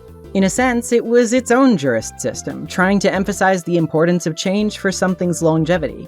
But paradoxically, it is too afraid to get away from the usual mold. Its first case is easily its most enjoyable, its second is pretty good but nothing special, its third is interesting but not what I would call good, and its finale has a lot worth loving but only for those dedicated enough to sift through the mud to get there. And this is where I have to get to the elephant in the room. Even though the name on the box states that the game is called Apollo Justice, it has very little to do with Apollo himself. Everything in this plot focuses around setting up the conflict between Phoenix and Kristoff, and how Phoenix's personal life and career was affected by that. It's an interesting play, but even though Takumi went out of his way to try and keep this franchise fresh, Apollo only ever gets to be in the driver's seat because Phoenix technically isn't allowed. Hell, he could have just stuck on a cardboard badge Tigre style and done it if he really wanted to, because apparently he can do everything else related to the legal system besides literally being a defense attorney, and people will just be cool with that. However, even though that fact is definitely worth criticizing, I do think that some very specific leeway is owed in this particular situation for a very important reason, which I try to keep in mind when making these types of videos. And that's that I always, when reasonable, try to evaluate these games from the perspective of when they were first released. Apollo Justice was, at the time, supposed to be the first in a presumed new era of the series, paving the way for a new protagonist to leave his mark and have his own story. The game itself practically spells this out to you at every turn. Phoenix saying the responsibility of writing the future is out of his hands, the legal system being made anew, Kristoff championing the old ways and being torn down. It's all very obvious about its intentions. We're forced to look back on it in retrospect and know that marketing won the day, that corporate decisions overtook creative ones and brought Phoenix back as the protagonist after this. Then they wind up getting rid of the jurist system they clamored for on top of it. From that perspective, it can make the whole thing feel hollow. It's easy to take the knowledge we have now of where the series went, and take the piss out of Apollo Justice for its ideas that ultimately got discarded. But I don't think that's fair to the game or to its narrative. For one thing, this was the last mainline game in the series, so far, that Shu Takumi wrote for, and thus even though he was setting up the dominoes, he couldn't guarantee they'd be knocked over properly by whoever was next in charge. Do I think they should have stuck to their guns and made the most out of what they had, even if some of their narrative decisions proved divisive? Absolutely. Did they? No. Capcom is a business, so I could have surmised it would turn out this way before Dual Destinies was even a twinkle in their eye. But that doesn't mean I believe it wasn't worth the risk of telling the story this team wanted to tell. We can't be frozen with fear and only write what we think will be corporately successful, otherwise so many great stories will forever escape between our fingers. Often, the outcome afterwards sucks. Just look at what happened between Amazon and the team behind Disco Elysium and ask me if I've cried enough this year. But I can never blame anyone for dreaming. It isn't the fault of Apollo Justice that its concepts and themes got undercut by forces beyond its control. I haven't even played the 5th and 6th mainline games yet, so even if I know for a fact they're going to veer away from what was supposed to make this new series unique, that doesn't guarantee that I won't like them anyway. This installment, as it was released, had dreams for the future of this franchise. Within that context, I don't think it painted its vision perfectly by any means, but I do think it did so with conviction and creativity, and that's all I can really ask for. Stories shouldn't be beholden to being future-proofed. I could never blame the people who made this game for wanting to put their vision out there, nor for their belief that it could come to pass. This series is all about hopeless situations being turned around after all, and if Shu Takumi thought he could create a strong base for the future of a franchise he thought was already at its natural end, I think that goes to show that it's always worth giving our pursuits a shot. The new can always be a bit scary, but change is what we make of it, and it can be more important than we know to make those changes for ourselves too. To close us out, I'd like to give the floor to the final lines of the game spoken by Vera Misham. I truly believe they reflect this game and its ethos perfectly. I've decided to keep painting. Originals only, of course. I suppose I'll have to see a bit of the world outside to find what to paint, but I know there are good people out there now. I've met them. The door is open. The world is waiting. Thank you. And with that, we're finally done. As I said in my recent update video, I'm not going to be doing big retrospectives one after another anymore. I've burned myself out too badly doing things like that, so while I do intend on making videos about the rest of the Ace Attorney games eventually, those projects will only be done when I have the time, energy, and willingness to do them. I'll be working on these bigger projects in the background though, and I'd still like to get to Dual Destinies later this year, so we'll see how that goes. From here, I'd like to get back to making shorter content about specific topics I find compelling. These other endeavors will be sprinkled between the big beefy videos so I don't drive myself insane. I hope you'll continue to support me, and look forward to other stuff that I promise will be just as worth checking out. Speaking of other endeavors, I've also been streaming a lot more recently, doing live readings of Umineko, Danganronpa Another, Homestuck, and a few casual one-offs with friends along the way. I've got some other plans that are, let's say, more involved that I've been chipping away at too, so feel free to tune in and have fun with us if you catch me on. I try to stream at least once a week these days. As always, thanks so much for watching until the end if you did. Consider subscribing and leaving a comment if you haven't already to shield my delicate constitution from the ever-abrasive tide of the YouTube algorithm, which will probably act as the proverbial hydrogen bomb to my coughing baby in the coming months if treating myself like a human instead of a machine does not bode well for viewership. If you'd like to support me more directly, I've got a Patreon and a Ko-fi, both linked in the description, the former getting you some sweet perks like admission into my patrons-only Discord server for as little as $1. You can also hit the join button below the video to become a YouTube member, which gets you member-only posts on my community tab, if I make any, and allows you to use my custom emotes in live chats, whether during video premieres or streams. Follow me on social media, also linked in the description, if you'd like to keep up to date with what I'm doing or send fun fan art, the likes of which I always showcase at the end of my videos like this. Now, without further ado, let me thank some of my lovely patrons, such as Serena Midori, Shogun DX, Friend of Dracula, Ali Oliver, Claire Meeboon, Noelle Hadley, Joseph Adams, Weecon, MJL, Lord Omega 12, KDAC1, White Toast, Lay Fam, T, Saxon, 16 Crows in a Trenchcoat, Cass Reed, Daniel the Spaniel, Horsefry, CJ the Magic Goose, June Pop 45, Niche Fish, JS, Phantom Falcon, Harley, Sad Boy Alert, Space Battery, Moitba Alsue, Big Yellow, Cassidy Jordan, Sable Cowl, D-Bear, Elaine Allfelt, Ryan M, Smackdown Beef, Sidra Hitching, No Depop, and Loftwing. I'd also like to give a quick shout out to Capcom themselves for reaching out to me and making me a part of their Capcom Creators Program. They were gracious enough to offer me a spot because of my previous Ace Attorney stuff, and even sent me the cool jacket you've been seeing me wear throughout the video. Very nice of them. Hope you all liked this one. It's been fun returning to Apologestus, and tough but rewarding reevaluating my opinions on it in adulthood. I'm excited to share even more of my big ideas with you guys in the future. As for next time though, we'll be doing a shorter piece on an equally beloved and influential adventure game franchise that I've been needing to give its dues for a long time. Upon special request from a dear friend, I'll be waxing thoughtful about Return to Monkey Island. Hope to see you there. Peace.